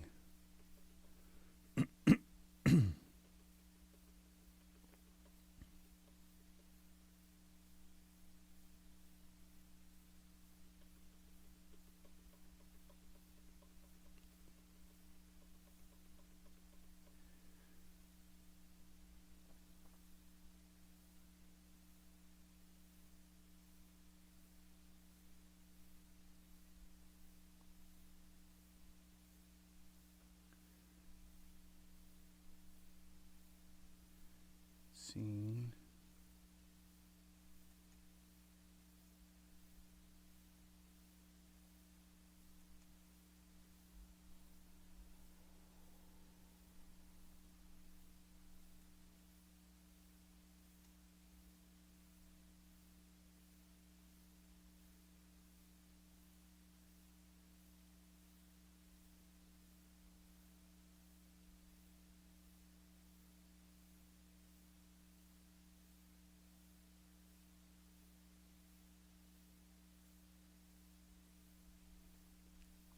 It seemed to fix when I added I'm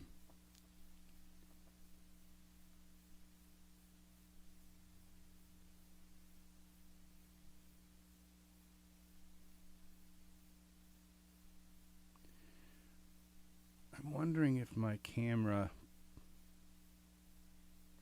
is putting off a light right now. Parameters, headlamp, off.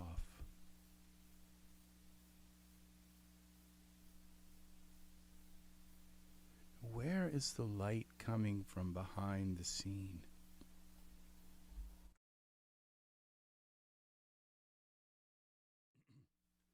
Something is lighting him from here. I think it might be. No, because I turned off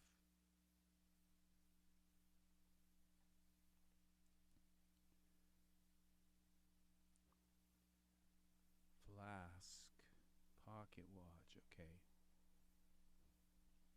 He doesn't need a flask. I don't think he needs a pocket watch either, just to kind of slow some of this. I don't think he needs socks either, but shoes, gloves are okay.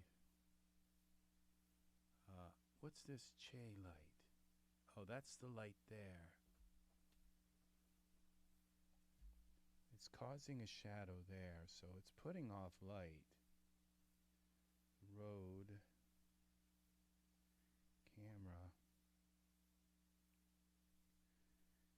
What is lighting the what's bringing light in from it? He should be, this whole scene should be pretty much black.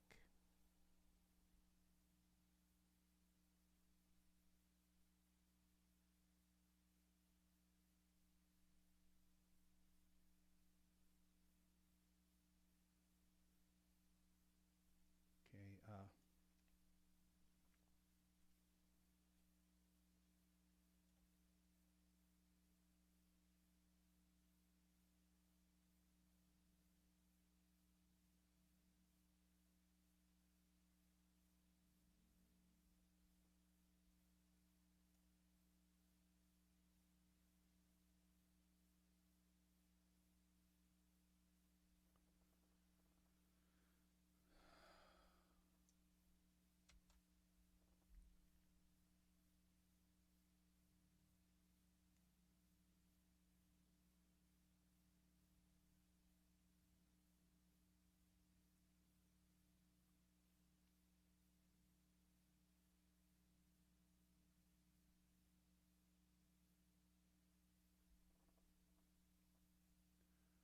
this tree, we'll give this tree what that tree has.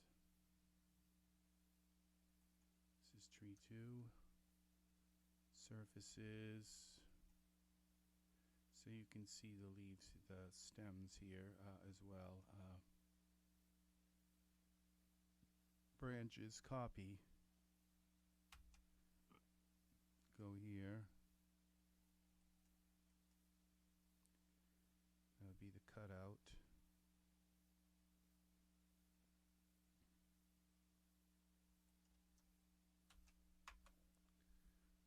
Okay, we should be able to see some branches here now.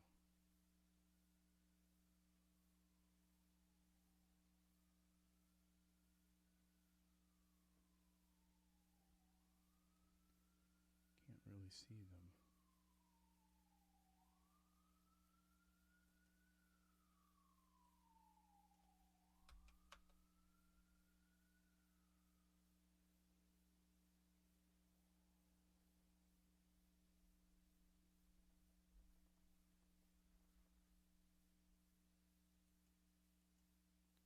Try one.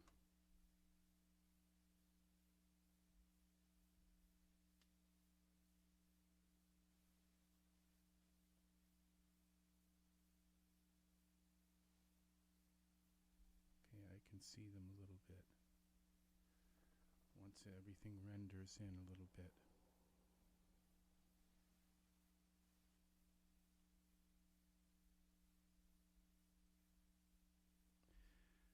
I can't remember what it is that makes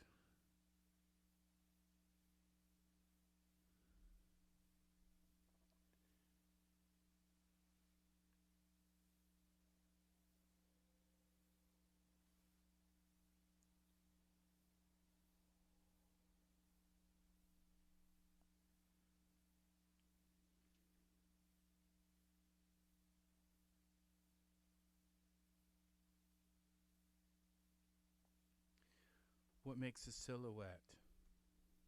It's like you have to have something right in front of the camera in order for the camera to adjust and backlight.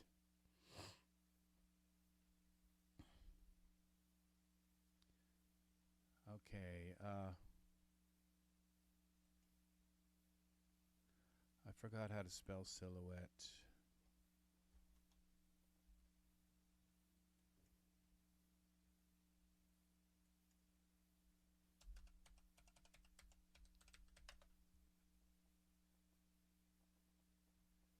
S-I-L-H-O-U-E-T-T-E. S-I-L-H-O-U-E-T-T-E.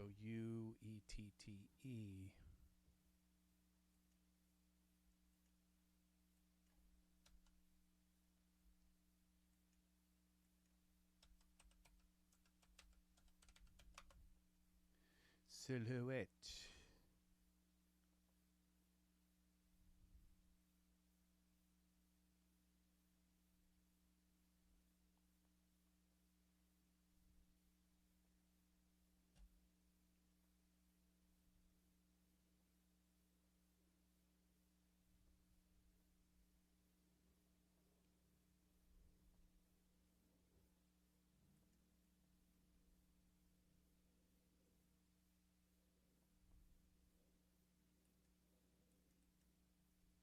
See what this does.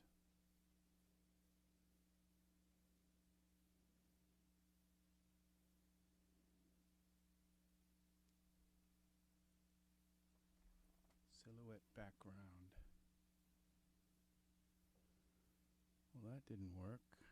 And we're looking from the front.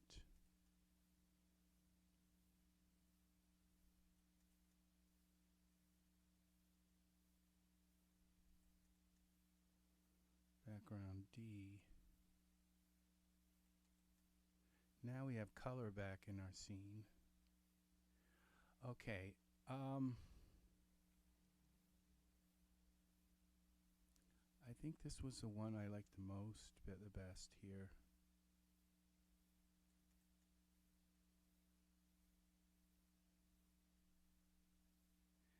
Now, in order to get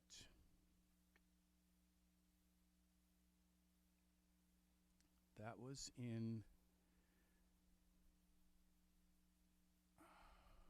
render settings, tone mapping, I think. Which one of these is the one that white point? Was it black? One of these makes it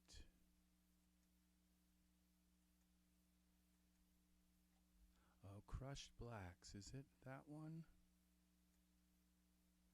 No. Control Z. Gamma Z.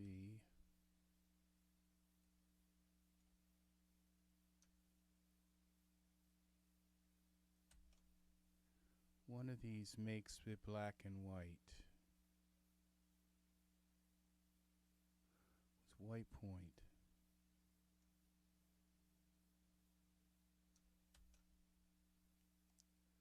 Film ISO.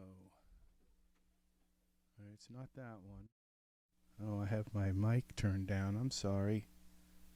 One of these makes it black and white. Control Z.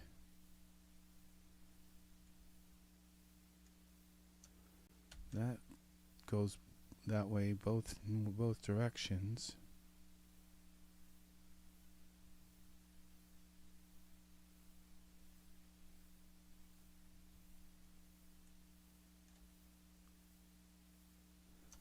That's not, that's definitely not Z. I've forgotten so much.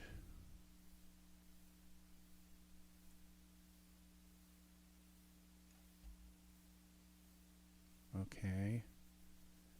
Shutter speed certainly does something here.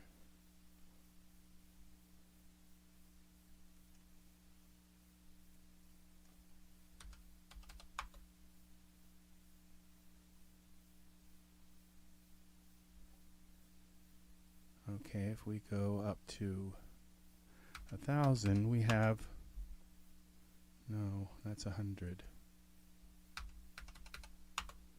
We go up to, we have like a silhouette, and then we could take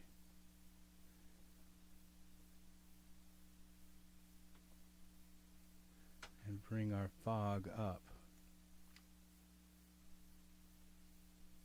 Surfaces.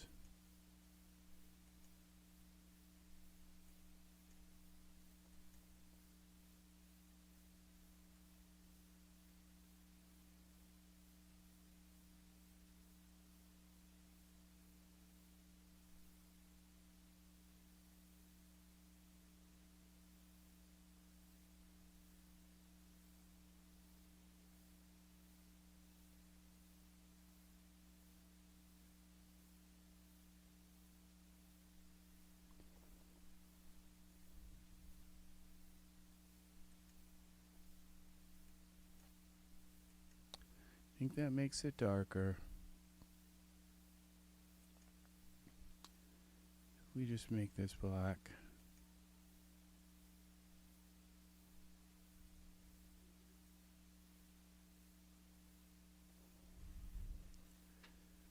And we make this white.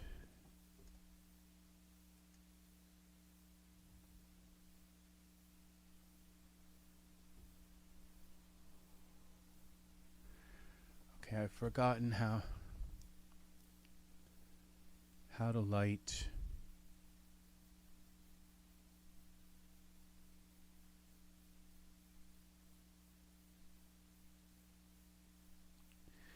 all right, let's put a distant light in here.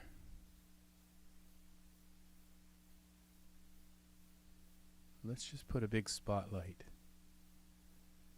Spotlight accept. Okay, here. Parameter view.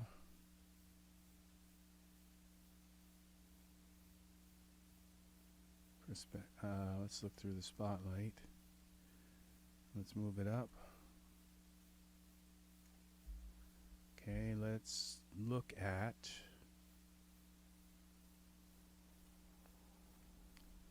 where's our guy? Genesis 8 male. Spotlight is looking at him now. Okay, so we're going to come up here like this. We're going to turn the spotlight this way towards our scene a little more. Okay, go back to the camera. Turn this back on. Give the spotlight some illumins. Which one is lumens? Angle. Okay, I think these are spotlight. Let's select the spotlight.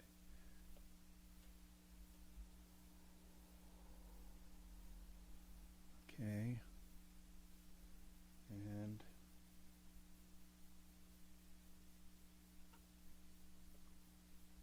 go to here.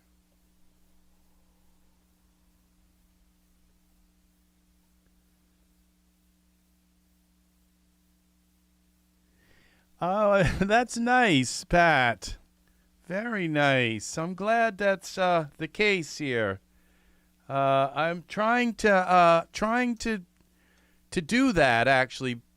To make, I think if anything, if I were to pick the setting of this, it would be England somewhere, and so that's the idea here.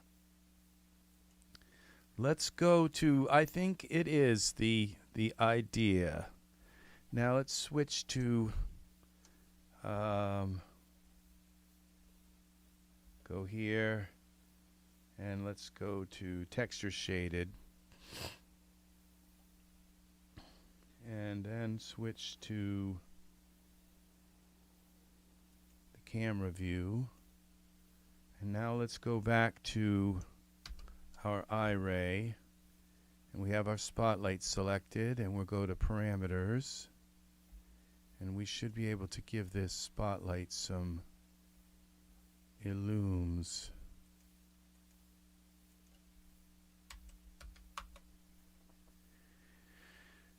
Let's see what happens here. I'm kind of thinking that this is like a foggy day here, but there's like a sun that's so obscured by the fog, and it's lighting the fog from a certain angle. Now, if that's the case, I'm not really sure if I'm going to be able to get this effect. I'd like to light the fog up, but I think I made the fog so non-absorbent that I don't think the light could light it if so I may have to go back to the fog.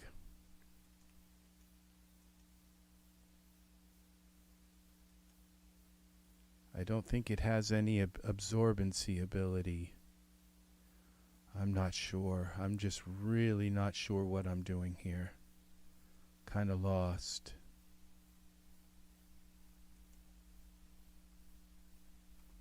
Another 9 here on the spotlight. I don't think that's going to do anything because I think my fog is been set to like have no absorbency. Let's set that back, reset that multiplier, and reset this. Oh, I don't think that's how you reset it. I think these were set at like 50% about here. I think if we go in the middle, we'll be lucky. We'll be, there we go. And this one in the middle. Okay, it looks like that spotlight is actually lighting the fog to some degree. So if I just crank that up some more, we may get what we're looking for here. What I have right now seems like a lot, though. Let's just give it a bunch of illums and see if it really lights it up. Oh, it did. Okay, so the light's working.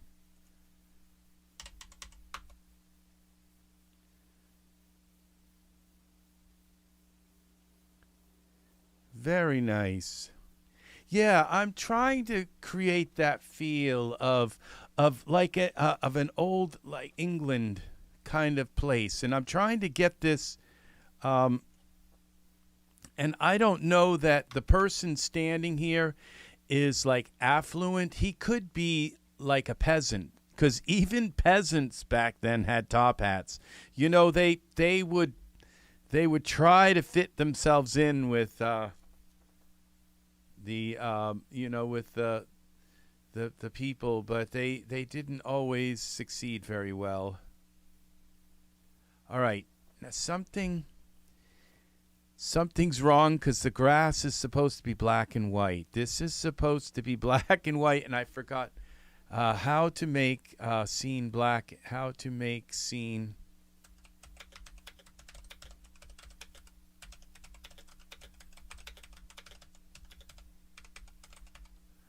In Daz Studio, there's like one thing. Oh, you can render. Okay, here is set saturation to 0. Of course. Okay.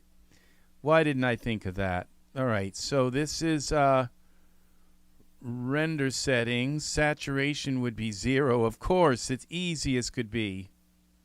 To 0. Saturation to 0.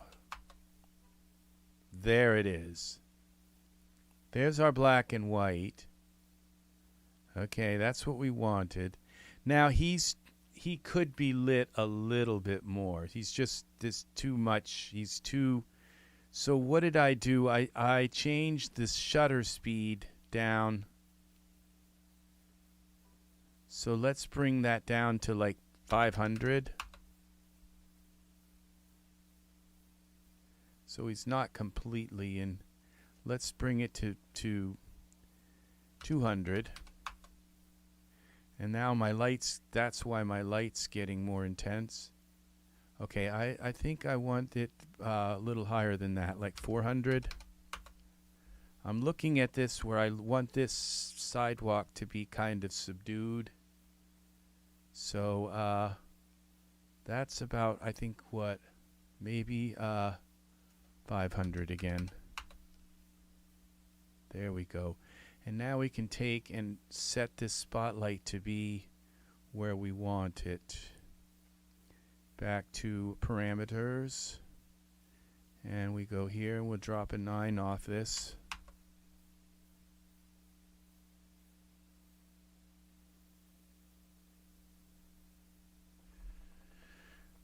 Okay. It's working.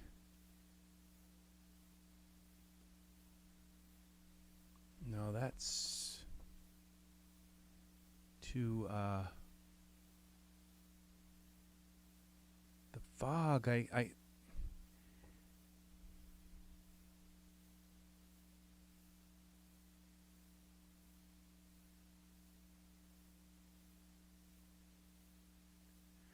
all right, I think, my spotlight is in the wrong place. Let's go here to this. Okay, back to Daz Studio. Here, lights. Okay, what? Oh, I did it again. Daz Studio. Okay, we go to texture shaded, and I think if I bring this here and go straight down on it like this. So I'm really kind of hitting the fog. Let's try it like that. Yeah, those are subtle things that I will maybe work in once I get this kind of looking. I want the fog to be like, and I really wish I could self-illuminate this fog, and there's no way to turn each particle into a light that I know of. And that's really what I need fog that illuminates itself. And I do have some other kinds of fogs that sort of do that, but that's what I'm and I could add another light. It's the thing is, where is the what my thought is like, where is the rim light coming from? It's like it, and that kind of can add like an artificial look to the scene, where it's like, where is that rim light coming from? In a portrait studio, you kind of expect it. Well, there's lights all around the subject. But out in a natural scene, but the thing is that he does have a light over his head, and so like lighting the character and getting the precise nuance of the character, that's probably going to be the last thing I do, and then after that I'll put maybe some hair on him. So because it's basically getting the whole scene kind of set, and then worrying about my subject and adding some little lights here and there to possibly. And the problem also is he's engulfed in a fog right now.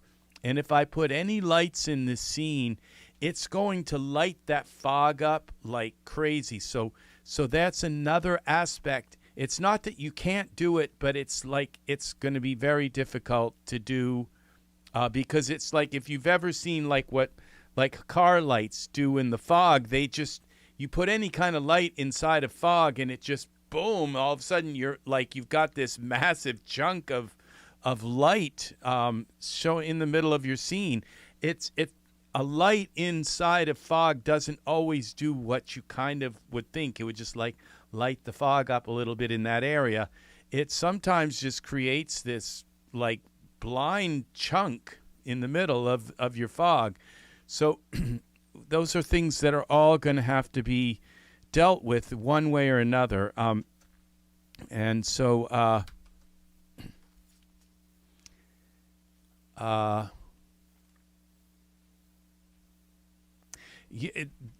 it's like I made a scene with a rose in it, and the rose was inside of this room full of fog, and I couldn't get a light on the rose because it was doing that strange thing to the fog. It was like it was just making the fog look like it had these gigantic beams in it, and it really, by the time the light got to the rose, it wasn't really lighting the rose very much. And so, I mean, I had to cheat and literally turn the rose into an emissive object, and so that the rose was putting out light itself. And that was the only way to light the rose, because of that thing about lighting stuff when it's inside of a fog. It makes it very difficult to do.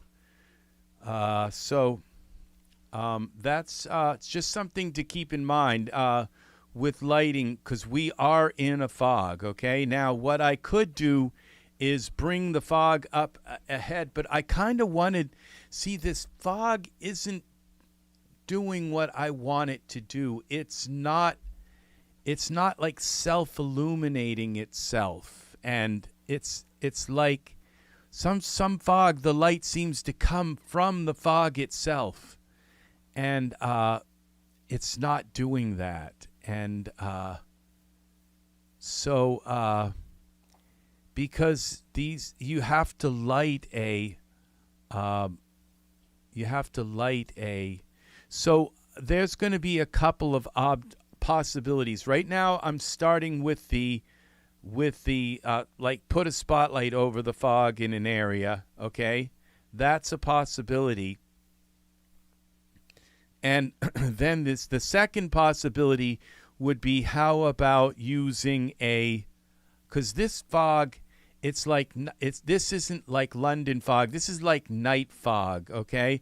And I'm looking for this big white kind of fog that's, you see, and so it's not doing it's not going off into whiteness. And at some points I had it kind of where I wanted it, but then and I finally figured out how to get it black and white. So that was the using the saturation. So all right, so we're going to try and crank up the luminous parameter here. Let's give this a 9 and see what happens.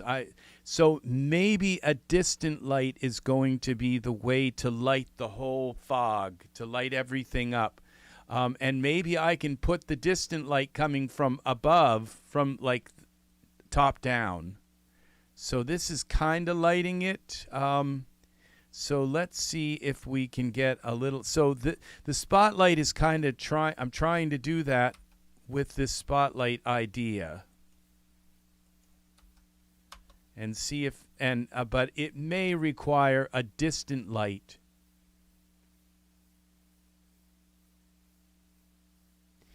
I just don't want a night fog. See, I want this kind of fog, and but it seems as though it's not lighting him now either, and so I'm gonna try a distant light and see if because I don't want him in complete silhouette.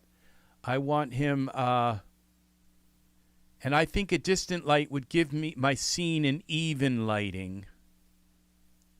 This is kind of interesting, but and now that I actually have this poof working right, this is kind of patchy and splotchy, and I just wanted a fog that kind of exponentially got thicker. So I'm thinking this poof is not really what I want for a fog. So I'm getting closer to what I'm thinking of. I just want it to go off into white, and just to see a very faint shadow of this and this. So let's see about now taking the spotlight and turning that off. Let's go back to our VDB here, and there are lots of products, silhouette products you can buy, and that's pretty much what they do. Is you double click on them, and you spent like $15 on the product, and that's really all it does is turn the saturation down to 0, and it's like, whoa, magic. So all right, we're looking for I'm looking for just a gigantic chunk of fog, so that as we look deeper into the scene, the fog gets exponentially thicker and thicker as it goes on. And that was when you need a nice splotchy fog, that poof works really well. So we're not putting down the poof, because that poof is worked in really, really well. Okay, this is the huge fog. So let's try this. And now we got to go and find it, which it's down here. Okay, let's go into texture shaded mode again. And now we'll go to our perspective view and find the poof. No, this is not the poof. This is the fog, the big fog wall kind of thing. No, it's not a wall. It's a fog chunk. A chunk of fog. All right, so let's bring this in like this, because I want him in the fog too. But see, and the way this works is he's let's see. The way this works is there's enough fog between him so that he's in the fog, but as the fog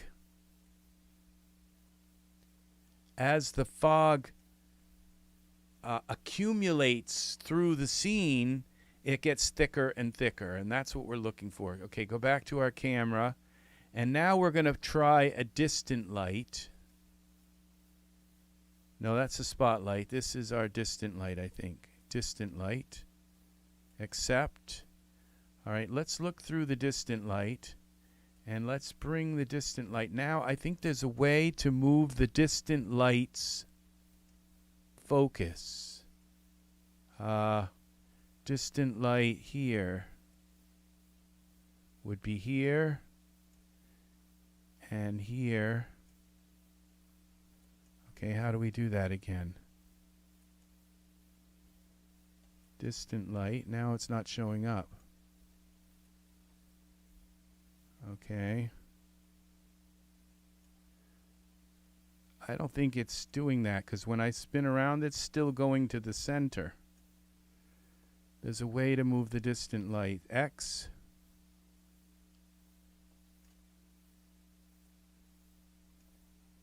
I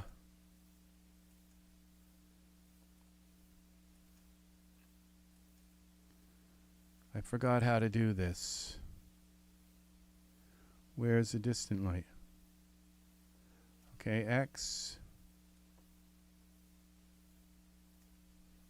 How do I make this show its thing again?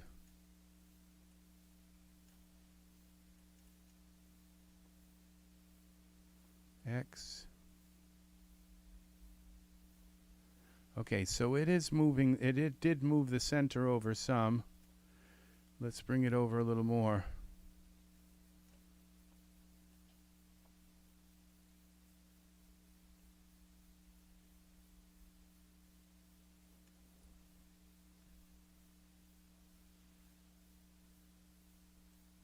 Okay, what's going on with this distant light? Here is my distant light.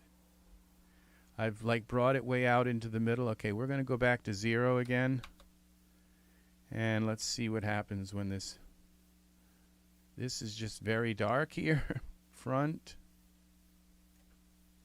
Okay, let's zoom out.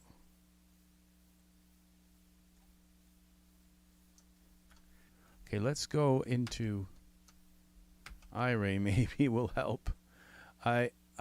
This distant light needs some, that's why I'm in the dark here, is because the distant light doesn't have any light. Okay, let's put a couple of 9s here.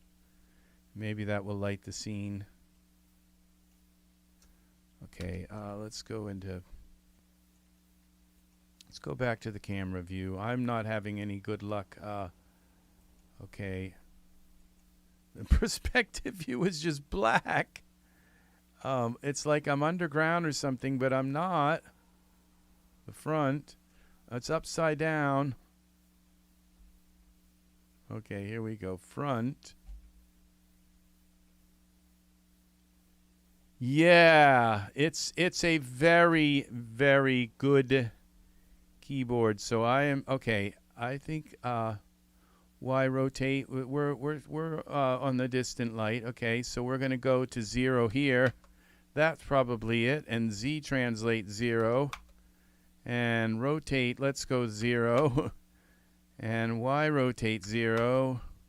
Somehow this thing got thrown all off. Now let's see if that brings, okay, that brings us back to the center of our world. Okay, so now I can see where I want to move this over. Okay, up a little bit. It got thrown off. This is the direction of the sun, and you kind of have to put this where you want this in your scene, or it's not going to work right. Okay, so I want this sun to be kind of a little bit in front of my character, even though I don't want it to light the character right up. And I'm going to have the sun come from the top down, possibly. So let's see what we get. Let's get over this way a little more now. Let's bring this up a little bit so we can see the little arrows, which way they're coming from. And let's bring this over here. And this way. This way. Okay, and we'll put this right about in the middle. That's where I want it the brightest, is in the center here. Okay. Now let's bring it back a little bit more. Now we can go to our distant light, and it should point now. Oh, don't want to move that again. Okay, apparently that's focusing around that light. It doesn't seem like it is, but it is. I think it's an illusion here. But that's, when I spin this around, that's what it's spinning. That's the center of the world for now. Okay, so we're going to bring it down from the top a little bit, like this. So it's a kind of basic illumination. Now go back to our perspective. Now go to our camera view. All right, now let's see what this looks like in Iray. We've given it some intensity. So now it looks like my distant light is really bright. Or it wouldn't be so white now. Let's take a couple of these 9s off. Let's see what we've got now. I think my distant light is what I'm looking for in this scene. So I think it's what I'm going to want. I want a far away. I want everything illuminated kind of a lot. And so let's give it another 9. And I think the distant light is going to give me that even kind of like foggy day while it's sunny out, you know, kind of look. Yeah, so this is about half of that, maybe. Let's try a 5 here.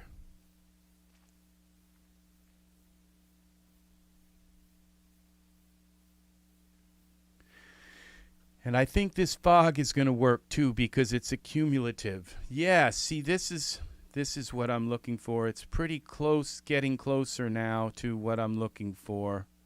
So I can move my sun ahead a little bit if I need to. The only thing is the fog, I wanted it to be more, so I'm not sure. Maybe if I have the sun come from this angle, so it's like, because it's dark here. And that's where I want it to be the brightest, is up there. So let's see. Let's try moving the distant light so it's over.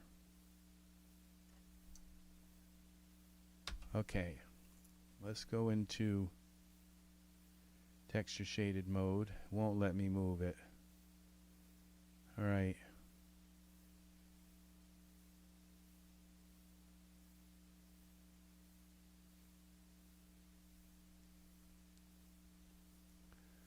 Okay, come on, come on, come on. All right. Okay, I don't think that works. I think what moves this is this. Okay. Okay, now let's see what happens when we go here. Here, now our distant light is coming from ahead. So this enables me to have like a black background, but a white in front of me. And so it's not going to disrupt the silhouette kind of look of him because I don't have this white HDRI all the way around the scene kind of thing. I think it's going to enable me to make the front white. Oh, this added something really weird to our scene. This did something really strange to my world here. Well, there's your rim light. So, yeah.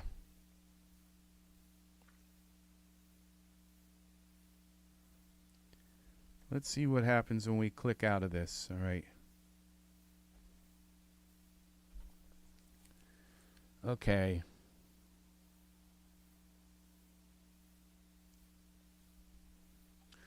What happens when we go into our environment and go back to white again? Okay, this is more of what I'm looking for. Okay, so, but it's not, this shadow thing isn't going to work. So I have to come down from above, sort of from above. Let's see.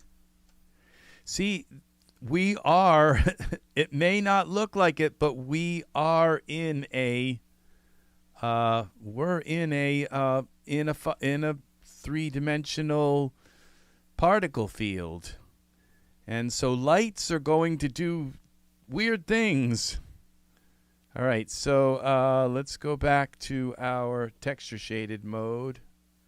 Go back to our distant light. Now it's just too. No, they're still there. I have the trees on a, I want the trees to just be barely visible. So once I get the light in the scene the way I want it, then I'm probably going to, then I will readjust the trees so they're just barely visible. I just want them to be barely visible.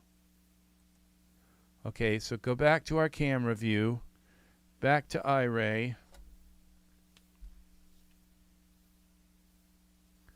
Let's see what this does. Coming from, we're coming down almost from the top. This gave me back my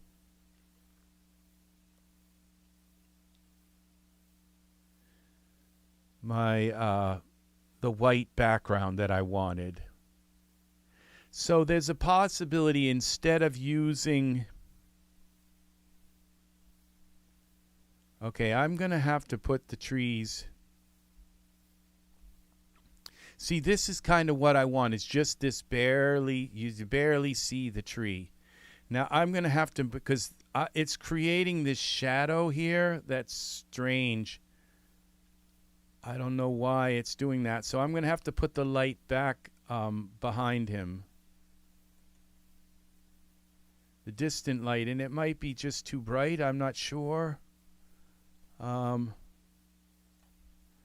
keep trying to do it that way and it won't let me move the light. Distant light. It just saying, You have to be in texture shaded mode. So far it's been drawing so... It would seem that the workaround when your computer stops dealing with when it stops displaying your VDBs properly is to just save the scene, close it out, bring it back, and if it comes back, save your work, close it down, bring it back, and eventually it seems to want to click out of that problem. Okay. All right, let's see if we come at it like this. All right, distant light, now camera. And we'll go back to Iray. And what have we got? Yeah, it shouldn't have a pole through him in this time.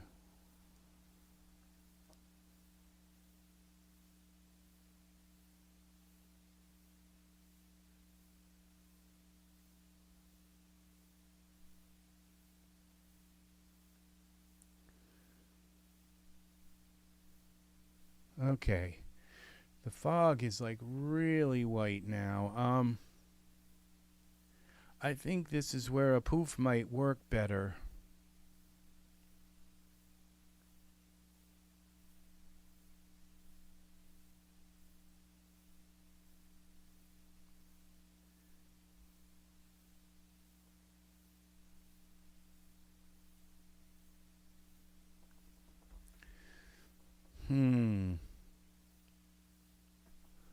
Okay, I'm thinking, okay, that if I take this fog, all right, the light's too bright. So let's take our scene and let's go to our, okay, get rid of the spotlight. We're going to use this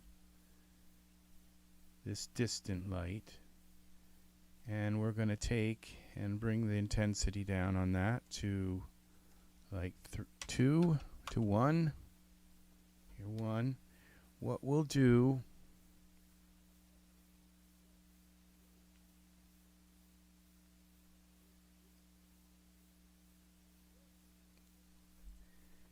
Okay, this is working. This is sort of what I want. This is like getting really close to what I want here, because what I'm going to do is, okay, let's go 9. See, I want it dark around the edges here.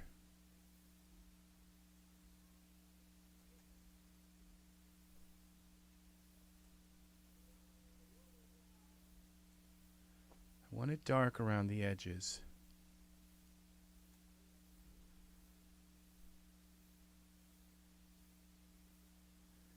But then I want it really bright white, like almost like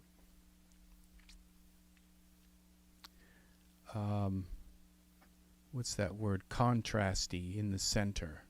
And so what I could do is like put maybe a light up here to just light the center a little bit. So we have, so it's not all just one color fog. So it has depth to the fog. There we go. This is starting to work here. So we got to go a little darker here. Our distant light's got to go down some more.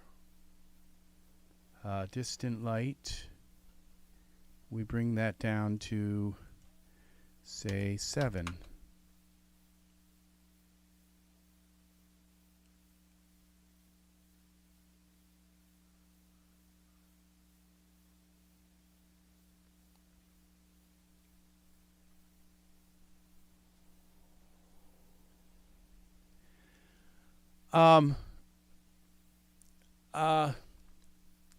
Well, I think what would the street lamp is so it's what would happen is the entire distance would go black. Everything would go black around, and all you'd see is like a small section of the scene that's lit. So we have to kind of think about lighting the fog, lighting the fog in the scene somehow. And so we're going to try to bring this down. What happens when we go real dark? I'm not sure if this. So it basically, if you think about what like a candle is like in a room, okay, is you have this. Now you see the. All right, I see what's happening. The environment, okay, I have the environment turned up so that the environment is like a light. And see, so that's what's stopping me from making this area darker, is because the environment itself is. So if you think of a candle in a room, okay, everything around you, when you look at the candle, everything in the room is black. Except, you know, so all you'd see is the man there, and everything around it would be black. So we have to somehow figure out how to light the rest of the scene up. And then at that point, like I said, then what we do is once we get the scene set, then we think about how we're going to light this guy in the center. And I mean, it could come down to where I would actually have to turn him into a light himself in order to show up enough where I could basically turn all of the textures that are on him, including his skin, into an emissive. And then basically he would light, self-illuminate. And sometimes you have to do that when you have an atmosphere, because if you try to light him with lights, like I said, you're going to get that car headlight effect where it's going to light the atmosphere so much, and it may not even light him that much. So it's very tricky how this works.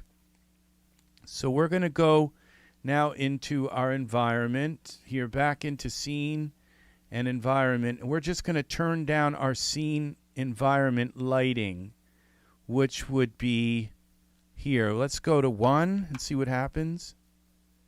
Okay, now I think that was the wrong one that I do. We'll go back to 2 here. Okay, 2.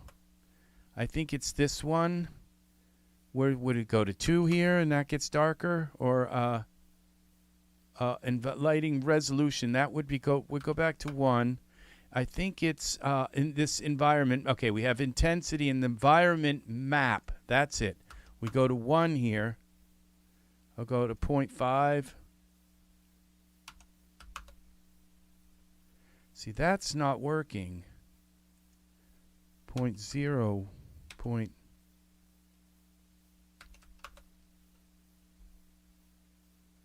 Okay, intensity. Let's go to 0.5. Oh, this isn't. See, environment intensity is supposed to be the lights. So we go back to 1. We'll go back to 2. That was at 2, I think. And this should bring the lights up, and it didn't. Okay, so this is messing up with everything. 1.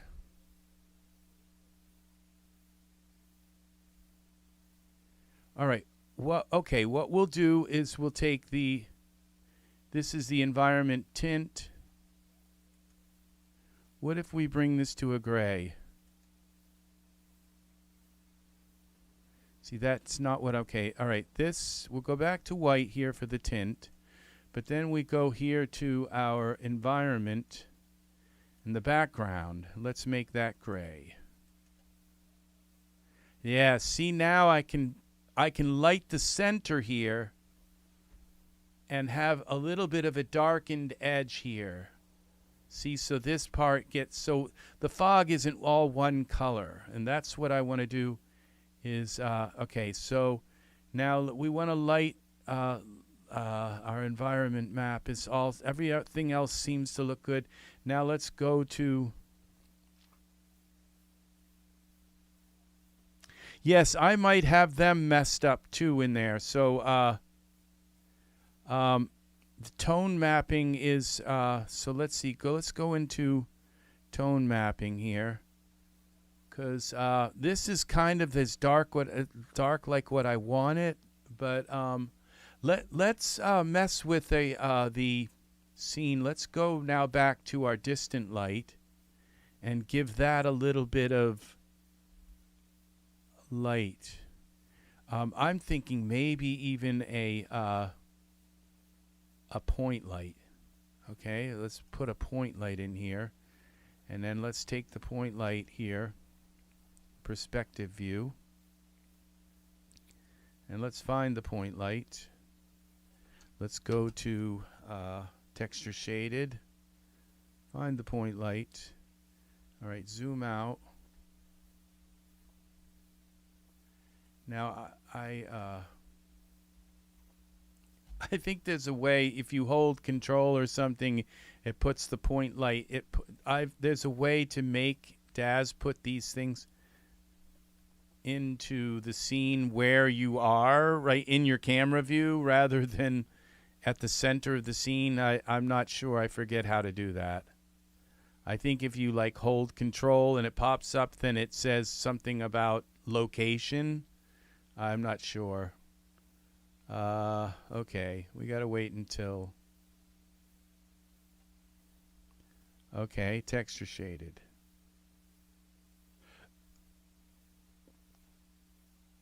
Come on. There we are. Okay, texture shaded. Zoom out. All right, let's try this point light here and see if this works. Now, I want the point light on the other side. It's like with when you're doing a portrait, when you're lighting a scene, you don't want the scene all one color. Like with a portrait, sometimes you want one side of the face kind of in shade and then the other side to be lit to give it more drama. And that's the same with this scene, is that I'd like to have like one side of the scene to be like lit up and the other side to be kind of dark. And so that I have some drama. So let's see if this is going to be the drama maker here. Okay, so we're gonna look at this from the side and then bring this in here like this. This may create that terrible shadow again, so we'll see. Create camera. Okay, now we can go back to Iray and see if we have, because now I've got this side in kind of darkness, this tree, but then I want to have a nice white area here. And I don't think I can do that with a distant light because it seems to be lighting everything evenly. So I need like what a candle would do, is like a location light, okay, kind of thing. So let's see if what happens when we give this a little bit of lumens. Temperature. Okay, let's go with a 9 here.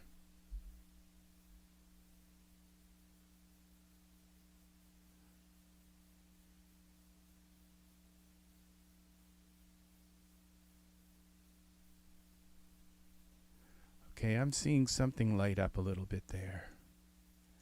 Another couple 9s. Just see if we get some.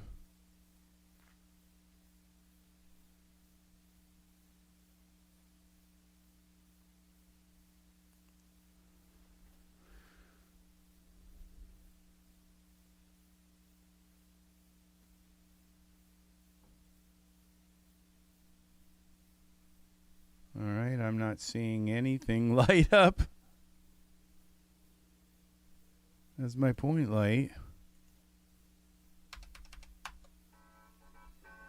Oh, I got another spam call. No thanks. Okay, let's see. Point light. Is this gonna light up? Oh, they did. All right, so it's the light's working. Let's get rid of a couple of 9s.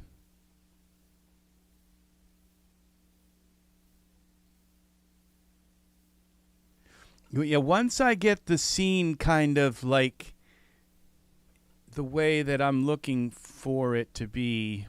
All right, let's give this a 5. Then we'll I mean, I've got right now I've got his foot going through the pavement here. I'm not sure that his hat's the right color. Now, it seems as though it just took all the darkness out of this side of the scene. Now, it's creating a shadow here.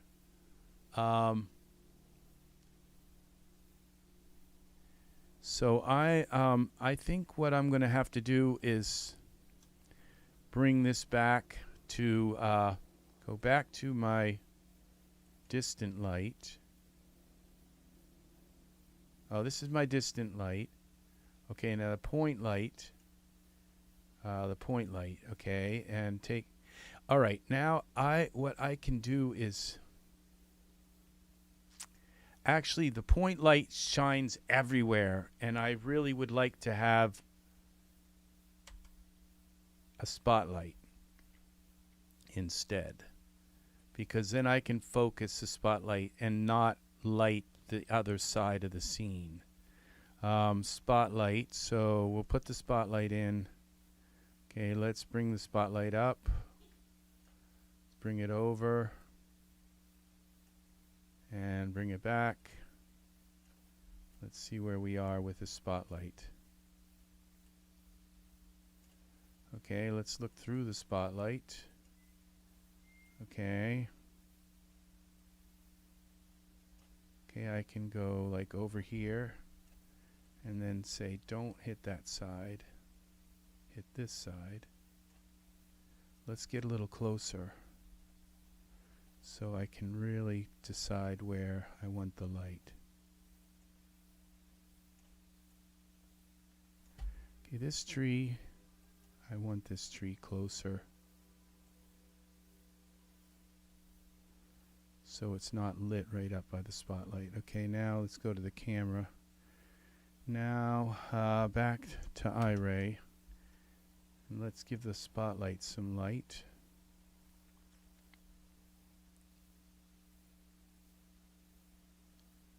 And parameters here, lumens.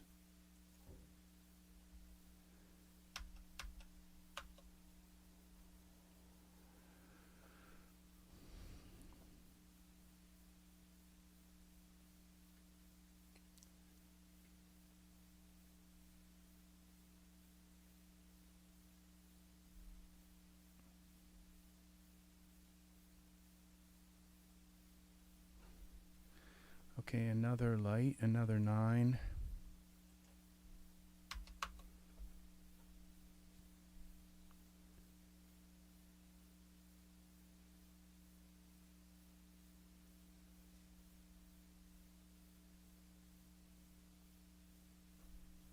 And a 5.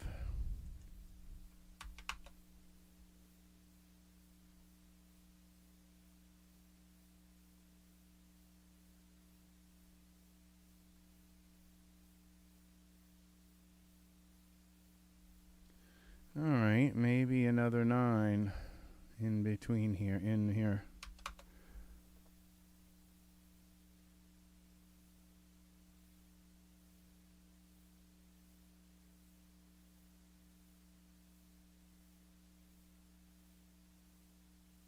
Okay, now we're getting some difference here. You see where we got darkness here, and we have a different thing going on, and so it shows me that I can light this fog, and what it did was it just gave me a very clear silhouette, which means, yeah, it doesn't mean that, well, what I can do is take and turn on my distant light and light him a little bit more from the front if I need to, or just get another spotlight and possibly light him from the front as well.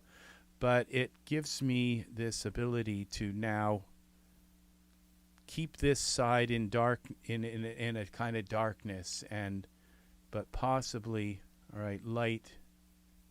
Let's look at this through the spotlight now. Okay, so we're going to get closer with the spotlight.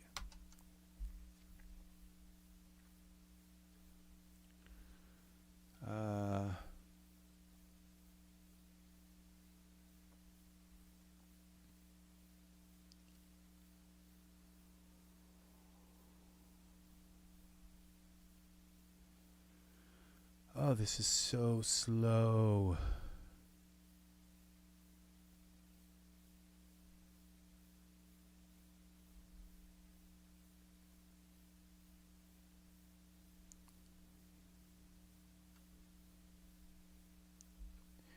All right, now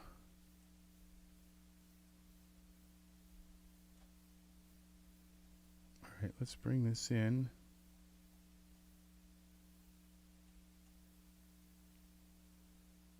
Okay.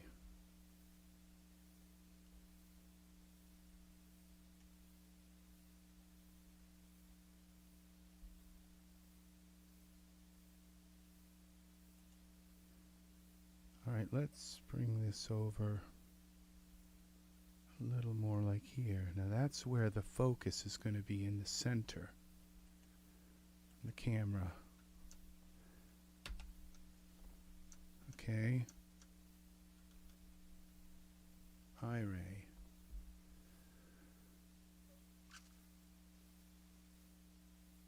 The closer I make the spotlight, the more precise I can use to, like, change the fog.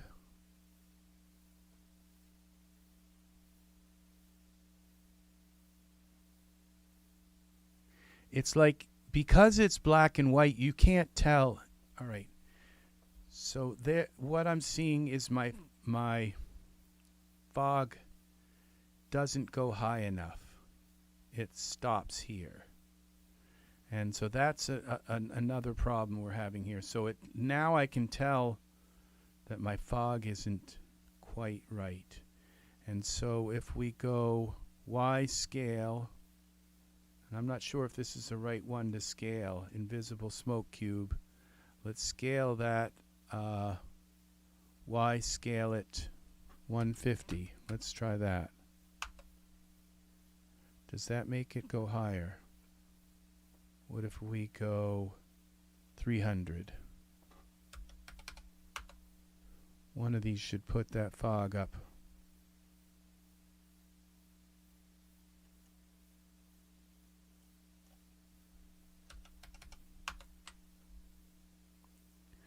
Oh, okay, the domain, the fog,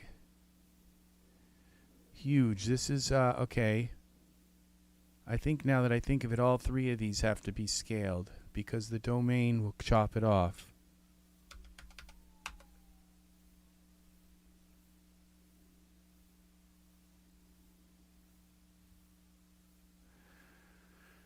This isn't working. This just ruined the whole fog.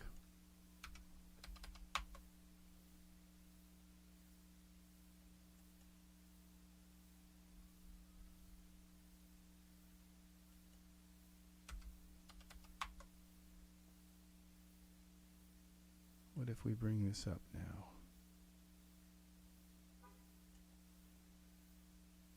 That didn't work.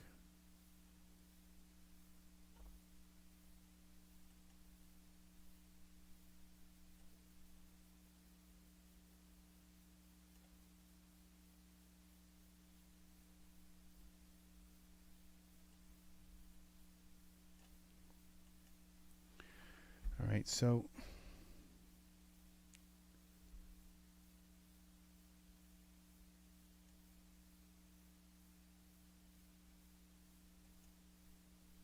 let's try just scaling it up to 100%. All right, there we go. So now we have fog all the way to the sky. So now we can turn this spotlight down some. Let's see, the spotlight is here. Lumens.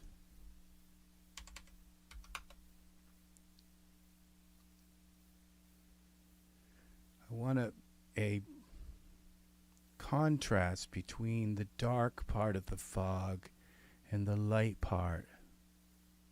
There we go. See this? This is giving me, it's not exactly what I want, but it's saying that I can achieve something like this. Okay.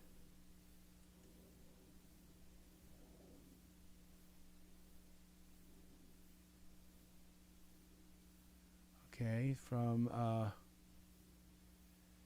now we're going to go back to our spotlight. 9. Okay, and we're going to bring this over a little more like this, so that he's in the light spotlight a little bit more. So we're thinking about now lighting him a little more. Okay, so back to the camera view, back to this.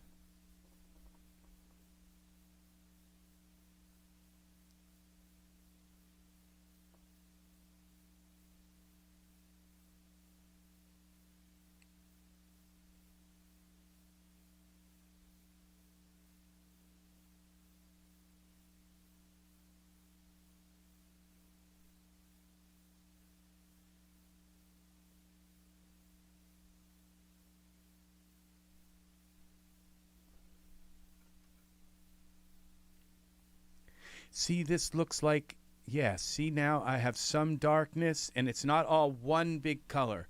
So what we're going to do now is bring the light spotlight even more closer, so it's lighting him.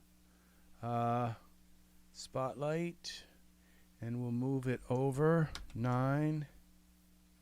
Okay, we'll move it over this way more, and we'll move it over this way more, like that. From the camera view. Iray.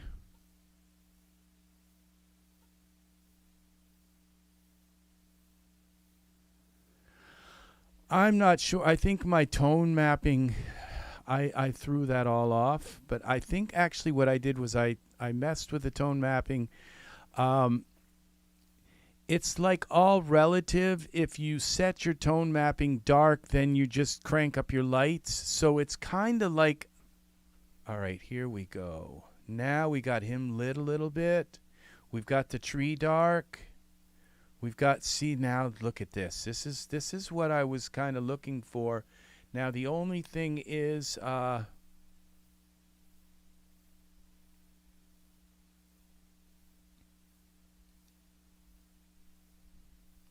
see,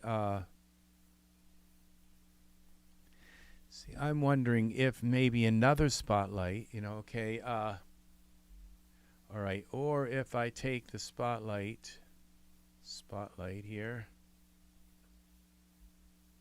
and we look through the spotlight and we turn it a little bit and we come from this angle, like back here, but we turn it and go like this. Because I don't want the grass in the front lit up, but I want him lit a little bit.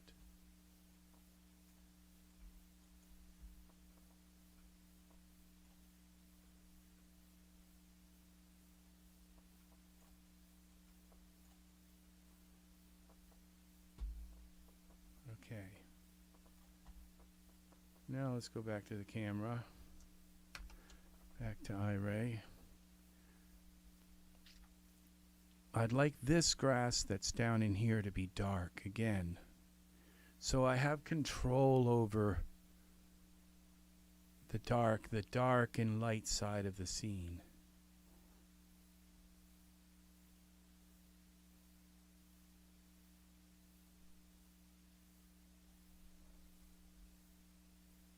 And, okay. Yeah, see now it's dark here. This is kind of working. Now now I'm thinking about what you were saying about cranking up the light. Because if I were to not hit these with the light, I could illuminate him possibly, and I think the light would be more natural coming from him from there. So we go back into here. See, and this is nice. I like how that's in the dark. See how we've got this difference in lighting? Okay, so we go back to the spotlight. Go back to Iray, to texture shaded mode, and move this back, okay, here, into the scene a little bit more like this, maybe. Spotlight, a little bit more into the scene like this.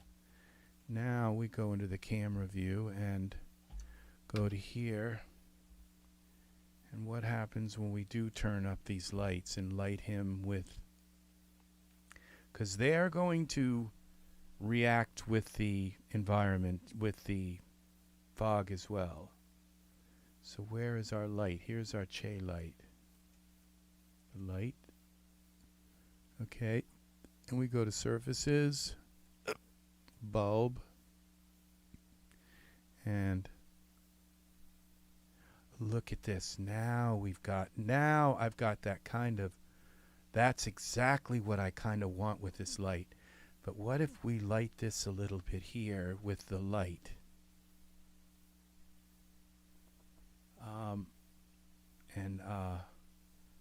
I think I'd like to have my fog even more dense.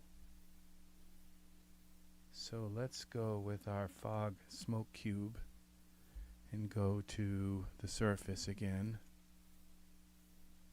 and multiplier 150. Let's go to 10. Ooh. Let's go to 1. Oh, there we go. There is something. This is starting to come. This is starting to work right now. Okay, so we go maybe with even with all right, then we can turn up our yes. Then we can turn up our spotlight a little more so that that part is more intense.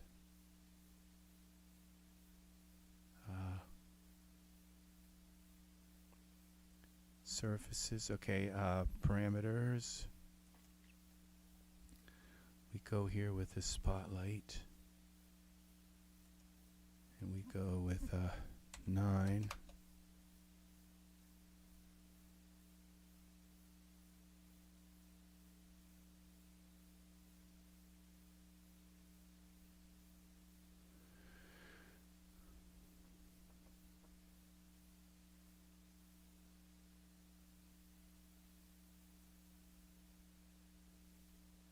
All right, now let's take this whole cube here and move it back some.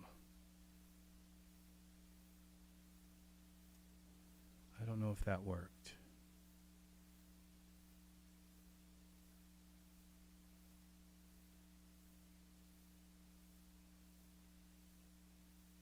It did.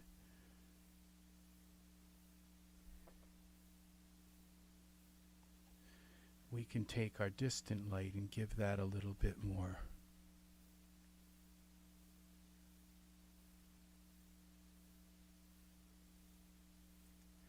So if you kind of get my drift about the ISO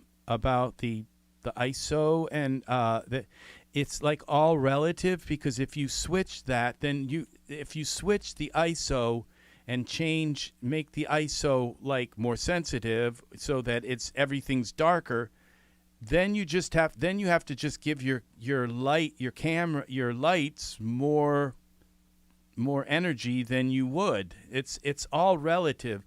And so the thing about the ISO is to just make sure that you don't that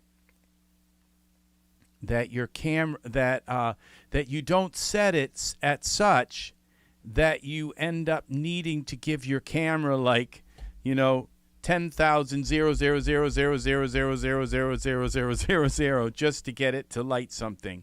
So that's the idea of the ISO aspect, is so that you can adjust your scene so that your lights in your scene go to a reasonable amount of zeros.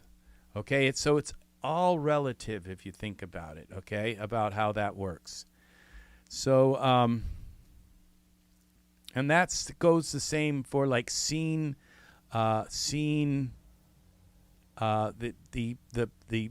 these parts in your render settings of your environment. This environment map and the intensity and all of that. That sometimes you want this environment map at like 13, because your sky is so bright, the image is so bright or so dim, and you want to set it so that your lights in your scene don't have to have like all kinds of zeros on them or be in the negative, like in the way negative. So that's okay. This is starting to I'm starting to like this, even though I can't see my tree anymore. I'm starting to like how this is looking. So let's go to this distant light and just give it a tiny bit of more to light the scene a little more. What happens when we go here and give this a 9?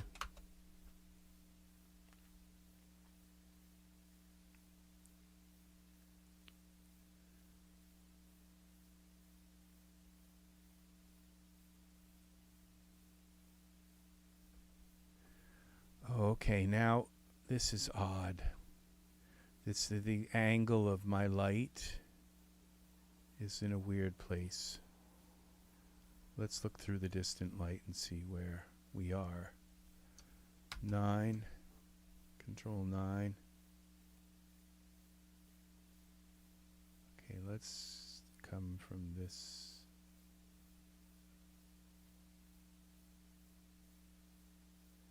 Now Now see, if I light this, it's going to light that corner. This distant light is not exactly what I'm thinking that I want now. We'll go back here and we'll move distant light over here and here and here. Okay, so I think that's where, and up.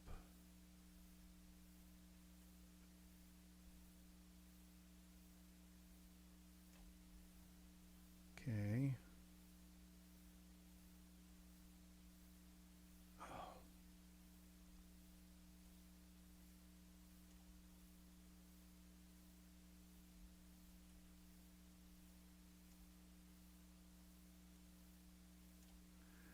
I just keep having that distant light disappear on me like that, and then I then it doesn't come back.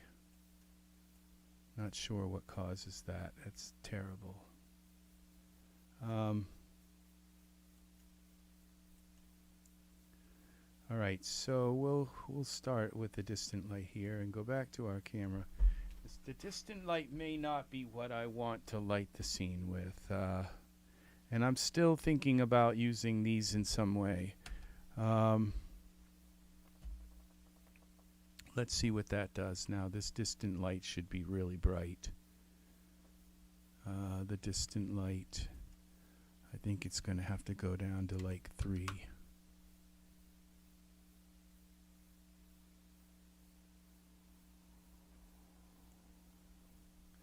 The dome is on. The dome is not on. The dome is, we have an environment, a backdrop, and the backdrop is set to gray. So because black was too much and white was too much, okay, so, all right, now what if we just turn this, let's turn this, now look and see, I've got a problem here.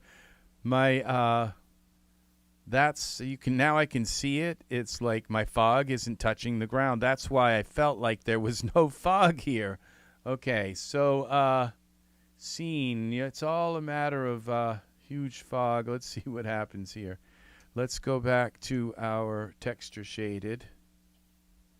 And that's no wonder why that looks like it's floating in the air when I resized it. Okay, now let's see if that fixed this. So that's why I was like, why don't I have fog on the ground? Why does the ground look like so clear?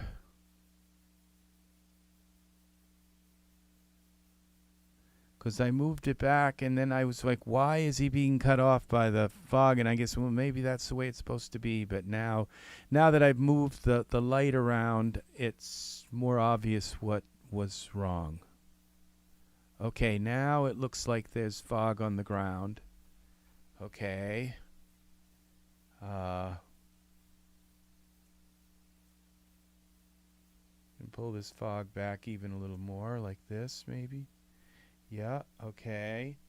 So that then I can take and thin the fog out, thin down my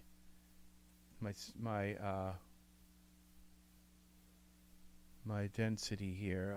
Surface, and we can go here to the density modifier, and this is really weird. There's something else weird going on, because sometimes you're like in the 10s on these fogs at 10 and 50, and sometimes you're like at 0.1, and so something else does this also to your scene. 0.5. 0.5.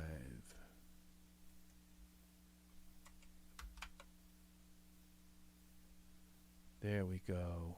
This is starting like 0.3 now. 0.4.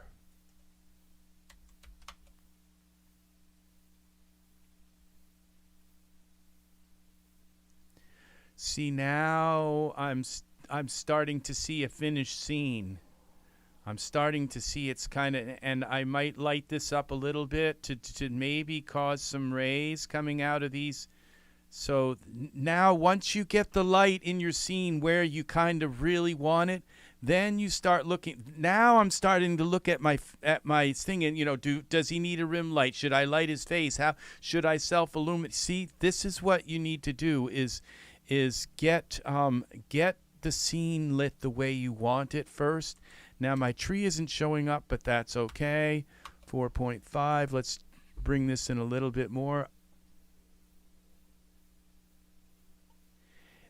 No. Yeah, I think it would be considered scene only because you go into environment. The environment options are on. Let's see. I don't think it matters because when you go into this environment tab, see, I didn't realize for the longest time that you have this environment mode, okay? But you have an environment tab, and which is totally different than this.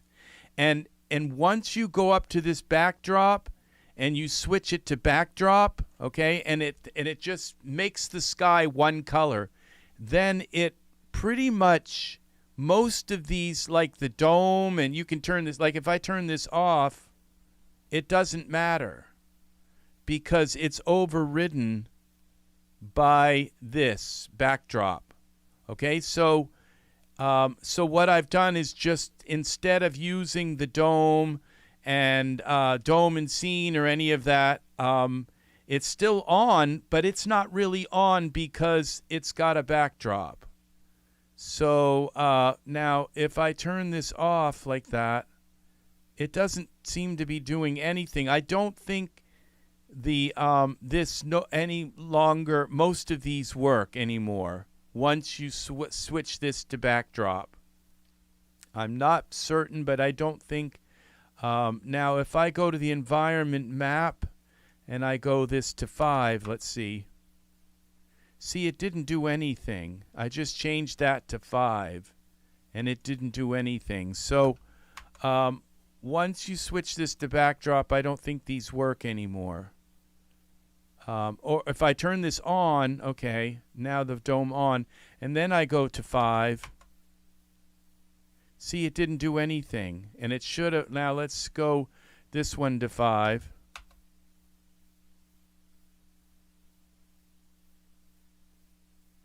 I could use a gradient backdrop. I have a bunch of them. Okay, let's go back to 1. All right, now this part still works, the environment intensity. Now that one still works because, let's go to 20, because this environment intensity says how bright your lights are in your scene, okay? So it's a way of turning all your lights up in your scene all at once. Okay? That's what environment intensity it has. Doesn't have to do with the map or the dome or the HDRI or anything. It has to, and I believe it can have something to do with the HDRI because the HDRI is a light as well. It's an emissive. Okay?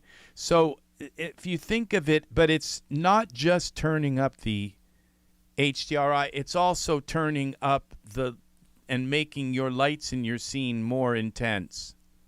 So this is getting very close to being done in the way I kind of wanted it to be. So I think I can tweak it a little bit here and there. I have to use the bathroom, and I also have to go and check on. We're going to go now into surfaces, and we're going to go to these light bulbs and see what happens when we up the emission, the luminance on these. So let's go to 9.9. Let's see what happens when we give these a couple more. Because now we're lighting him. Now we're worrying about lighting him. Whoa, it brought them both up.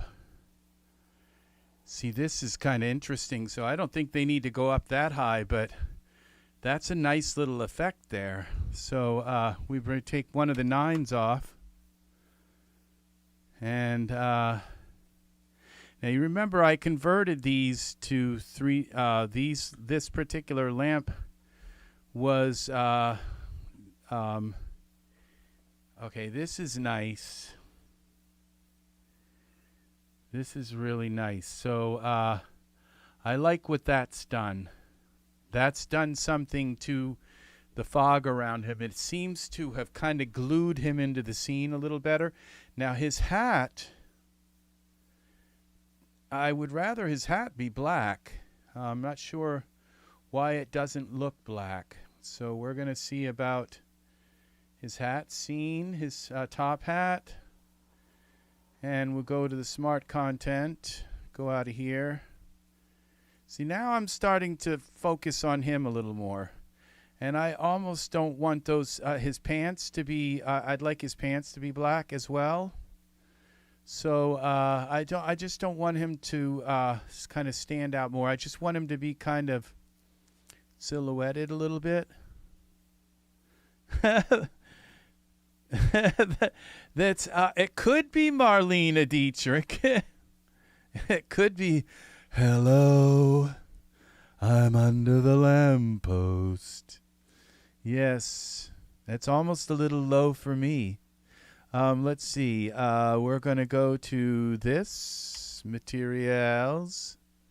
We're going to click this and see if it's going to come up with our top hat and give us some choices for the top hat. Here we go. Materials. Where's our top hat? Well, we got a gray. I don't see a black though. No. Maybe I didn't buy the. So we can change this on our own. I think all we get is a gray one. So we'll go to our top hat. We'll go to surfaces. I'm under the lamppost. Here we go. Tie the band brim. Hat top. Okay, this is color. Emission color is black. We got glossy color, base color. I think I could just switch this to black, possibly. There we go. I think that works. And then the same for the brim. Go to black, like that. And we have a black top hat. I think I'd like the band black too. I just don't want anything to kind of disturb the way this all looks. So where's the band can be black as well. All right, and then we're gonna go with, okay, save this. Oh, he's got a bow as well. Bow. The bow tie is going to be black as well. What else is on? Bow loops. Let's get it all black here. And the lining, upper, okay. Trim, brim trim. It's going to be black. Okay, I don't think the lining matters. And bow loops. Okay, so that's this looks like there's something else here on the bow loops. Okay, bow tie. Yeah, there's a base color black on the bow tie. And brim trim, hat band. Okay, hat. Okay, and hat top. And the lining, it doesn't matter. That's hidden. Okay, so now his pants are bothering me because his pants have got these stripes. And the pants, I'd like them to be black as well. Legs. Okay. Base color. So we're going to go with black and see if that what happens here. Black. I think they're pinstripe, but I think the plackets, I don't even know what they are. And the waistband is black. If we get them black, then he's going to be all in black, and that's what I want, is just somebody kind of mysterious. Okay. His gloves don't have to be black. And I think the last thing we're going to do is give him some hair. I'm going to try to make this tree appear a little bit out of the...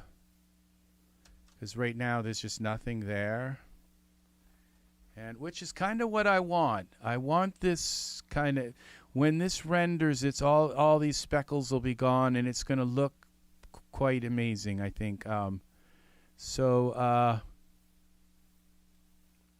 the tree, okay, we're going to go and make the tree appear a little more. So we go to our surfaces of the tree. And we'll bring our cutout opacity back up to high, so it's completely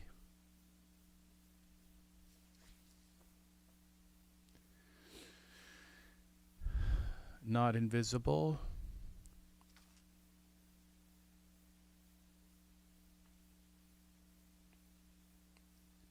So it is not transparent. I'm out for a walk tonight. All right, I don't think anything I do is going to make that tree show up, unless I give it a little bit of luminance. I make it into a light source. Let's see what happens when we do that.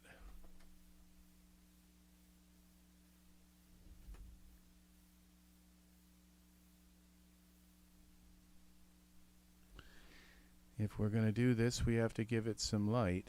How about a 9?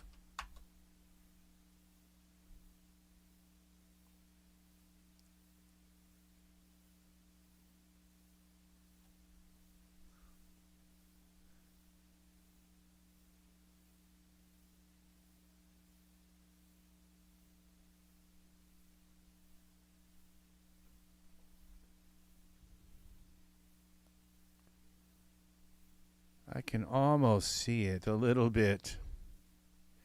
I think I've got to bring the tree closer and make it smaller, and because the density of the fog just gets. And so let's take this emission. I want the tree black coming through it. I don't want it white coming through it. So let's go into our texture shaded mode. And let's just bring the tree closer, make it smaller, whatever, so that we can get it to appear in our scene. Okay, we'll scale it down a little bit. Where is our... Bring this up some more and over. That's a little too much, I think, too close. How about here? And then we just scale it down some. Parameters.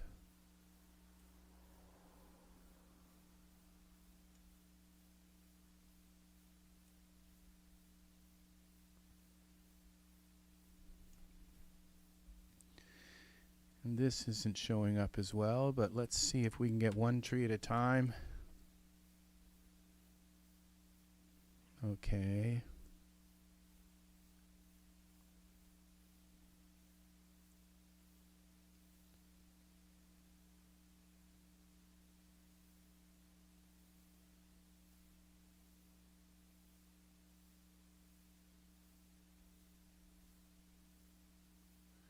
This should do it. Okay, we should have... No, we don't have any tree. That is some thick fog. All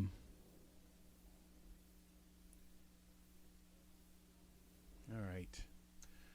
So we bring it closer.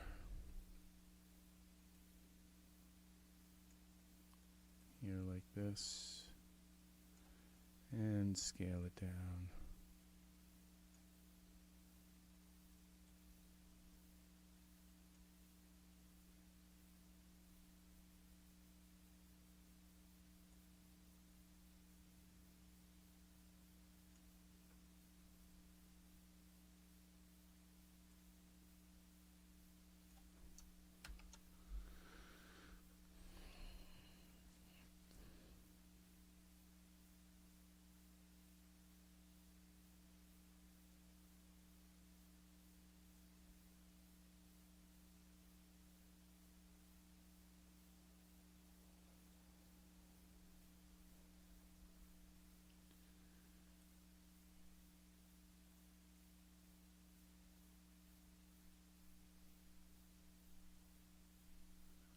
Okay, I'm starting to see a tree there.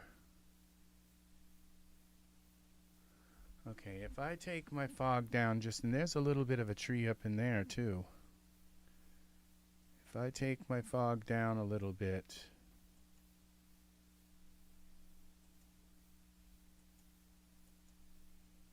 okay, what do? We go, which one we made it thicker? Okay, so we go, let's go 4.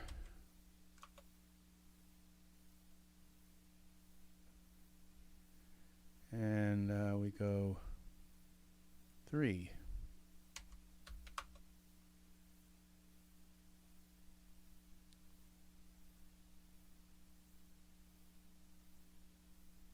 There it is.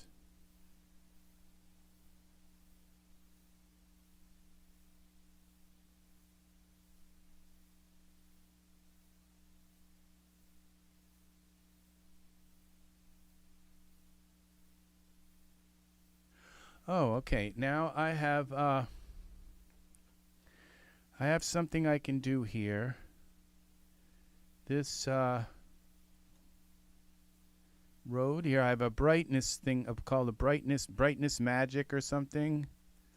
Okay, so I can make the road darker by going here. I could go into the thing and load it, but I have a, this really works really nice. We just have BRIGHT. We go into all products here, I think. Brightness, and turn this off. And this is it, the brightness manager. Utilities, brightness manager. And I can just take this road that he's standing on and just darken it.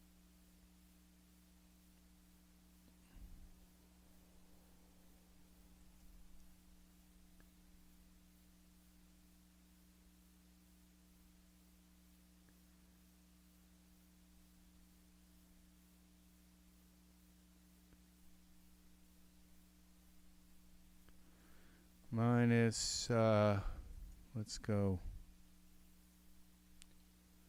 minus 50.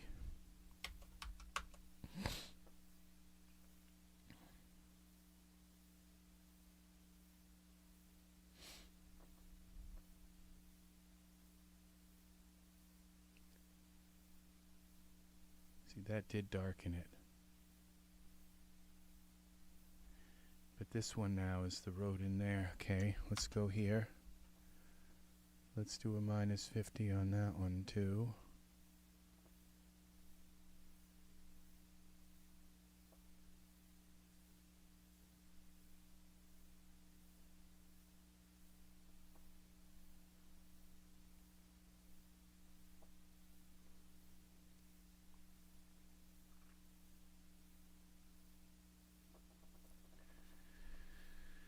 Oh, this is so slow. Okay, I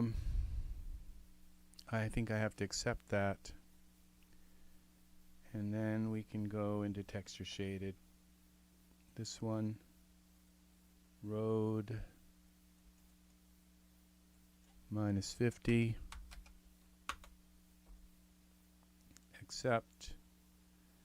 And this one,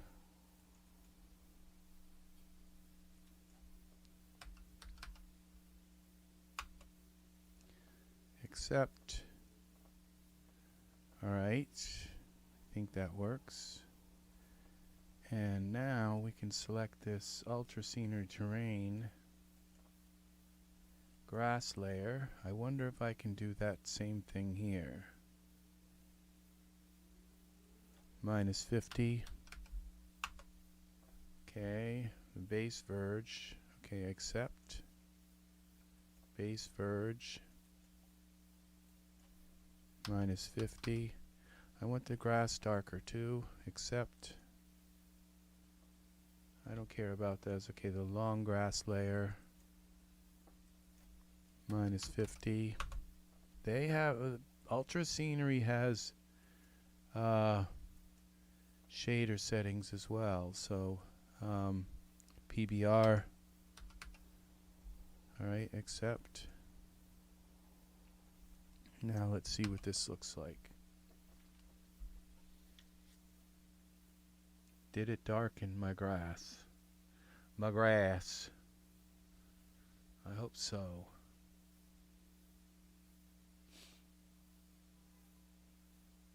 If not, I might have to mess with the translucency.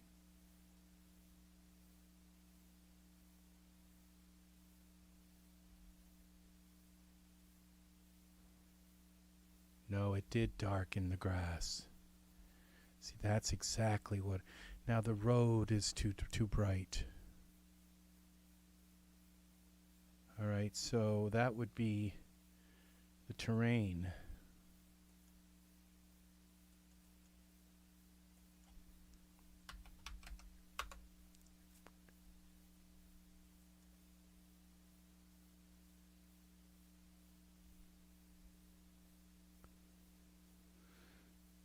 Okay.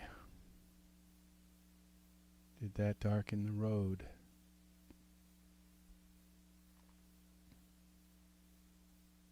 Yes, it did.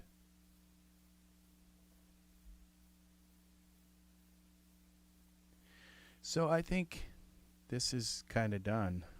Save. Other than lift him up a little bit so his feet aren't in the ground, but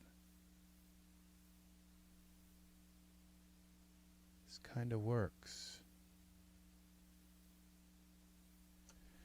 0. So you see, we have a little bit of darkness in our fog. It's not just all one uniform color, and that was an important part for me. Was to now let's find our guy, Genesis 8, and let's go to parameters here. And let's bump him up a little bit. Oh, we're still in Iray. Texture shaded. Come on.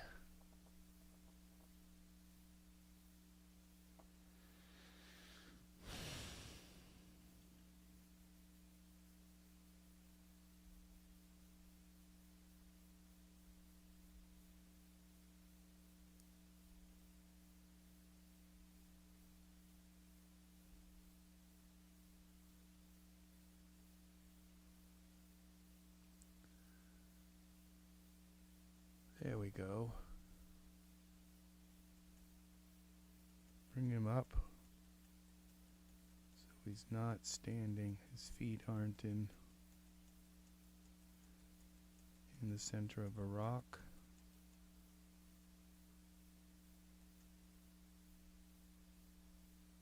Okay, I think that looks fine. Now, let's do a render of this. Now, his shoes aren't black. Let's do his shoes as well. Where are his shoes? Left. Shoe left. Okay. We're going to surfaces. Shoe left. Let's just do it all if we can, all together with black. And I don't know if that worked. I think it did, but it didn't do it completely, but it's enough. Shoe right, base color, black. Okay, I think that's enough. The glossy color, let's do them black. Yeah, that did the whole shoe. Glossy color. There we go. His coat's really gray, but it's okay. It looks black, and because this is black and white, 0. I couldn't really tell his shoes weren't black, but looks like there's something going on with his feet. There's a couple of white things. I don't know what they are, but probably his toes coming through. But I think his feet will be fine.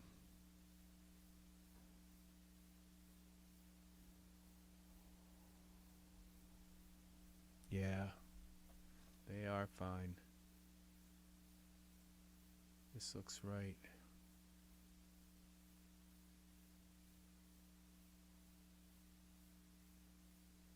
Okay. So let's see if we can get a really nice render on this. We'll start out with a small render. Our render settings are at 1200. Let's go up. We got the constrained portions. Let's go up to 2000. And make sure our progressive renders. This is maximum samples. Okay, let's go here to texture shaded. Maximum samples. I don't know why it does that every once in a while, where I have to bring this up by hand. Okay, maximum time. Well, that one's the same way. It's strange. And then we go to usually you can just drag it all the way to the end, and sometimes you have to. It's like you could go on forever. All right, and I don't know why it does that, but it's strange. Save this again. Now let's go and do a render and see what this looks like. Thank you for the likes, Angus, and I think the other like came from you, Pat. Thank you, thank you, thank you very kindly. So I think we've got a scene here. I'm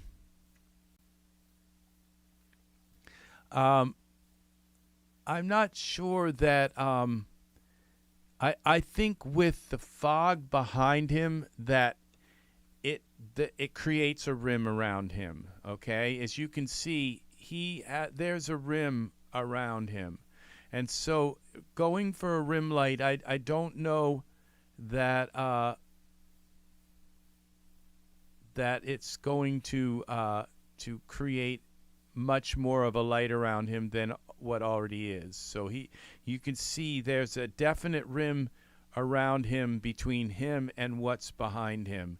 And that was kind of the purpose of making the fog kind of bright on this side so that he would stand out more. Okay, now I haven't given him any hair, and I don't like the fact that he doesn't have any. So we're going to just give him something that'll show, down here.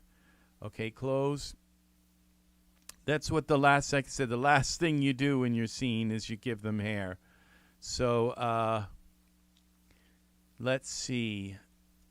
And but the thing is please keep reminding, because in a lot of my scenes I do not do the 3, 4, 5 light kind of setup with some of my figures, and they really I think a lot of the Daz people who judge art, that's the first thing they look and say, is it just one light, or are they lighting their hair from behind and stuff like that? So please, please suggest things like rim lights and stuff, because I don't use them enough.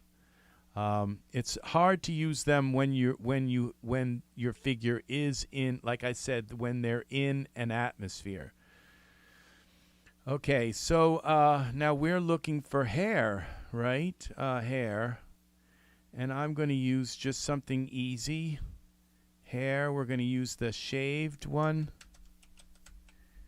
The shaved hair. This one works well with Genesis 8. We're going to select him because I won't have to trim it. It shouldn't come through his hat. There it is. But as you can see, it's not fitting his head right. So I have to come up close and to this hair. And I have to stretch it. That's the one problem with his hair, is it never fits the scalp right. And so we go here to select the hair. Hair, which is right. Where is it? Shaved head, shaved hair. Then we go to Tools, Translate, Mesh Grabber. And we pull this out a little bit, like this, and like this.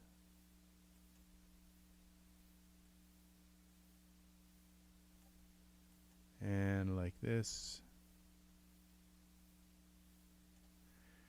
And like this.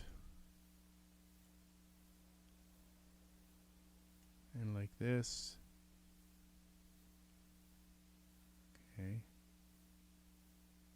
Just enough so that it doesn't create a big ball on the side. Control L. Put on the light here. Okay, his monocle. And there. He's got hair. That is our Jet character. I love Jet. He's just, I love the way his he's just has this beautiful kind of slim face to him. All right, well, that's enough. It may not be covering his head under his hat, but we're not going to see that. So it's okay. So we're going to now go out of here and make sure that looks okay. And his hair is kind of sticking off a little bit here. So I pulled it a little too much. Mesh grabber.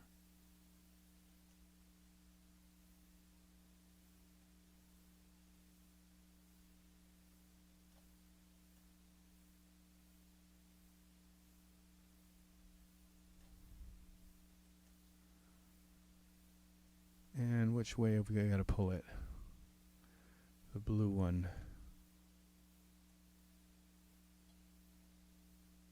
I overdid it.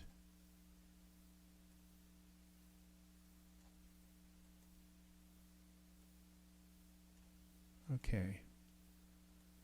I think we got it.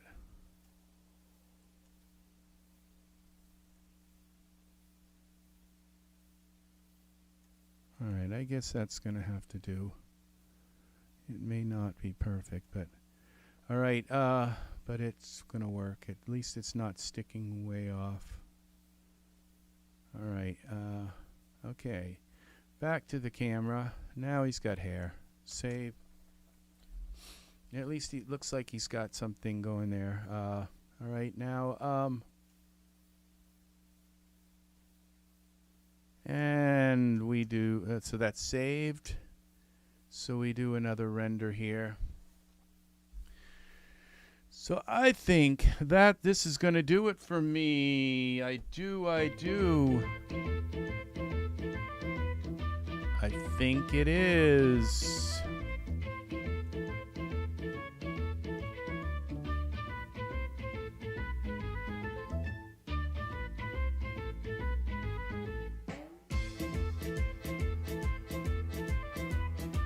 Let's see how this render comes out. Oh yes, see, he's got hair now.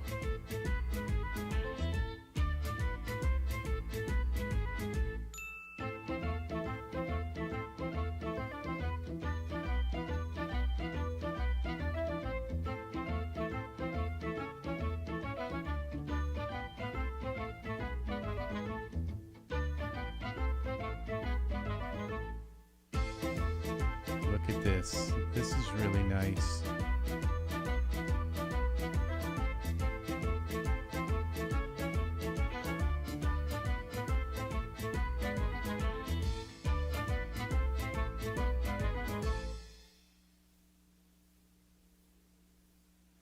All right.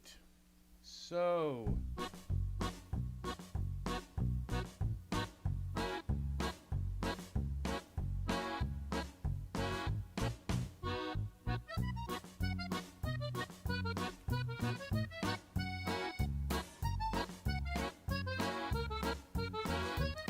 now, this looks like it could use a despeckle, but this is fog, remember?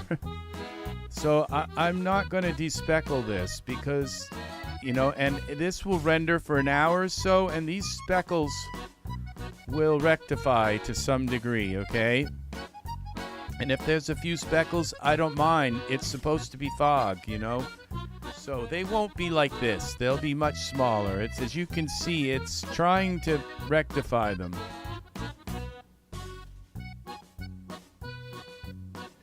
So this is it. This is our scene. It's quite simple, but as you can see, just a simple scene of fog and a character standing there in a top hat with some grass, and it's involved to do this kind of thing. So and some trees and all. Now these trees look fine. If they look like they have enough sub D on them. If they didn't look curved enough and all broken and bent, I would look into the sub D, but they look like they have enough sub D. They don't look all broken and like they're all like geometry. They look like they're actual, like they're bent properly. So this is all good. And they don't insult my eye. You know what I'm saying? So this looks like it's good. It looks all good. There's a little bend there that bothers me a little bit, but branches are supposed to branch. So I see smoothness here in these. So this all looks good. So I'm going to leave that, and then I might stop this and go and look and see if there's sub D on and find it's already there. So and then I could probably crank it up a little more, but it's like I said, it doesn't bother my eye. So this is all good. This is a little bit close to this. I didn't want this branch to be this bright, but it's okay. So this is it. This is our waiting in the fog scene. Okay, well, thank you very much for watching. Have a great rest of your day, and I will see you maybe in another tutorial soon on Daz Studio. So thank you for Pat for hanging out and keeping me company, and Angus, as always, you are my #1 fan.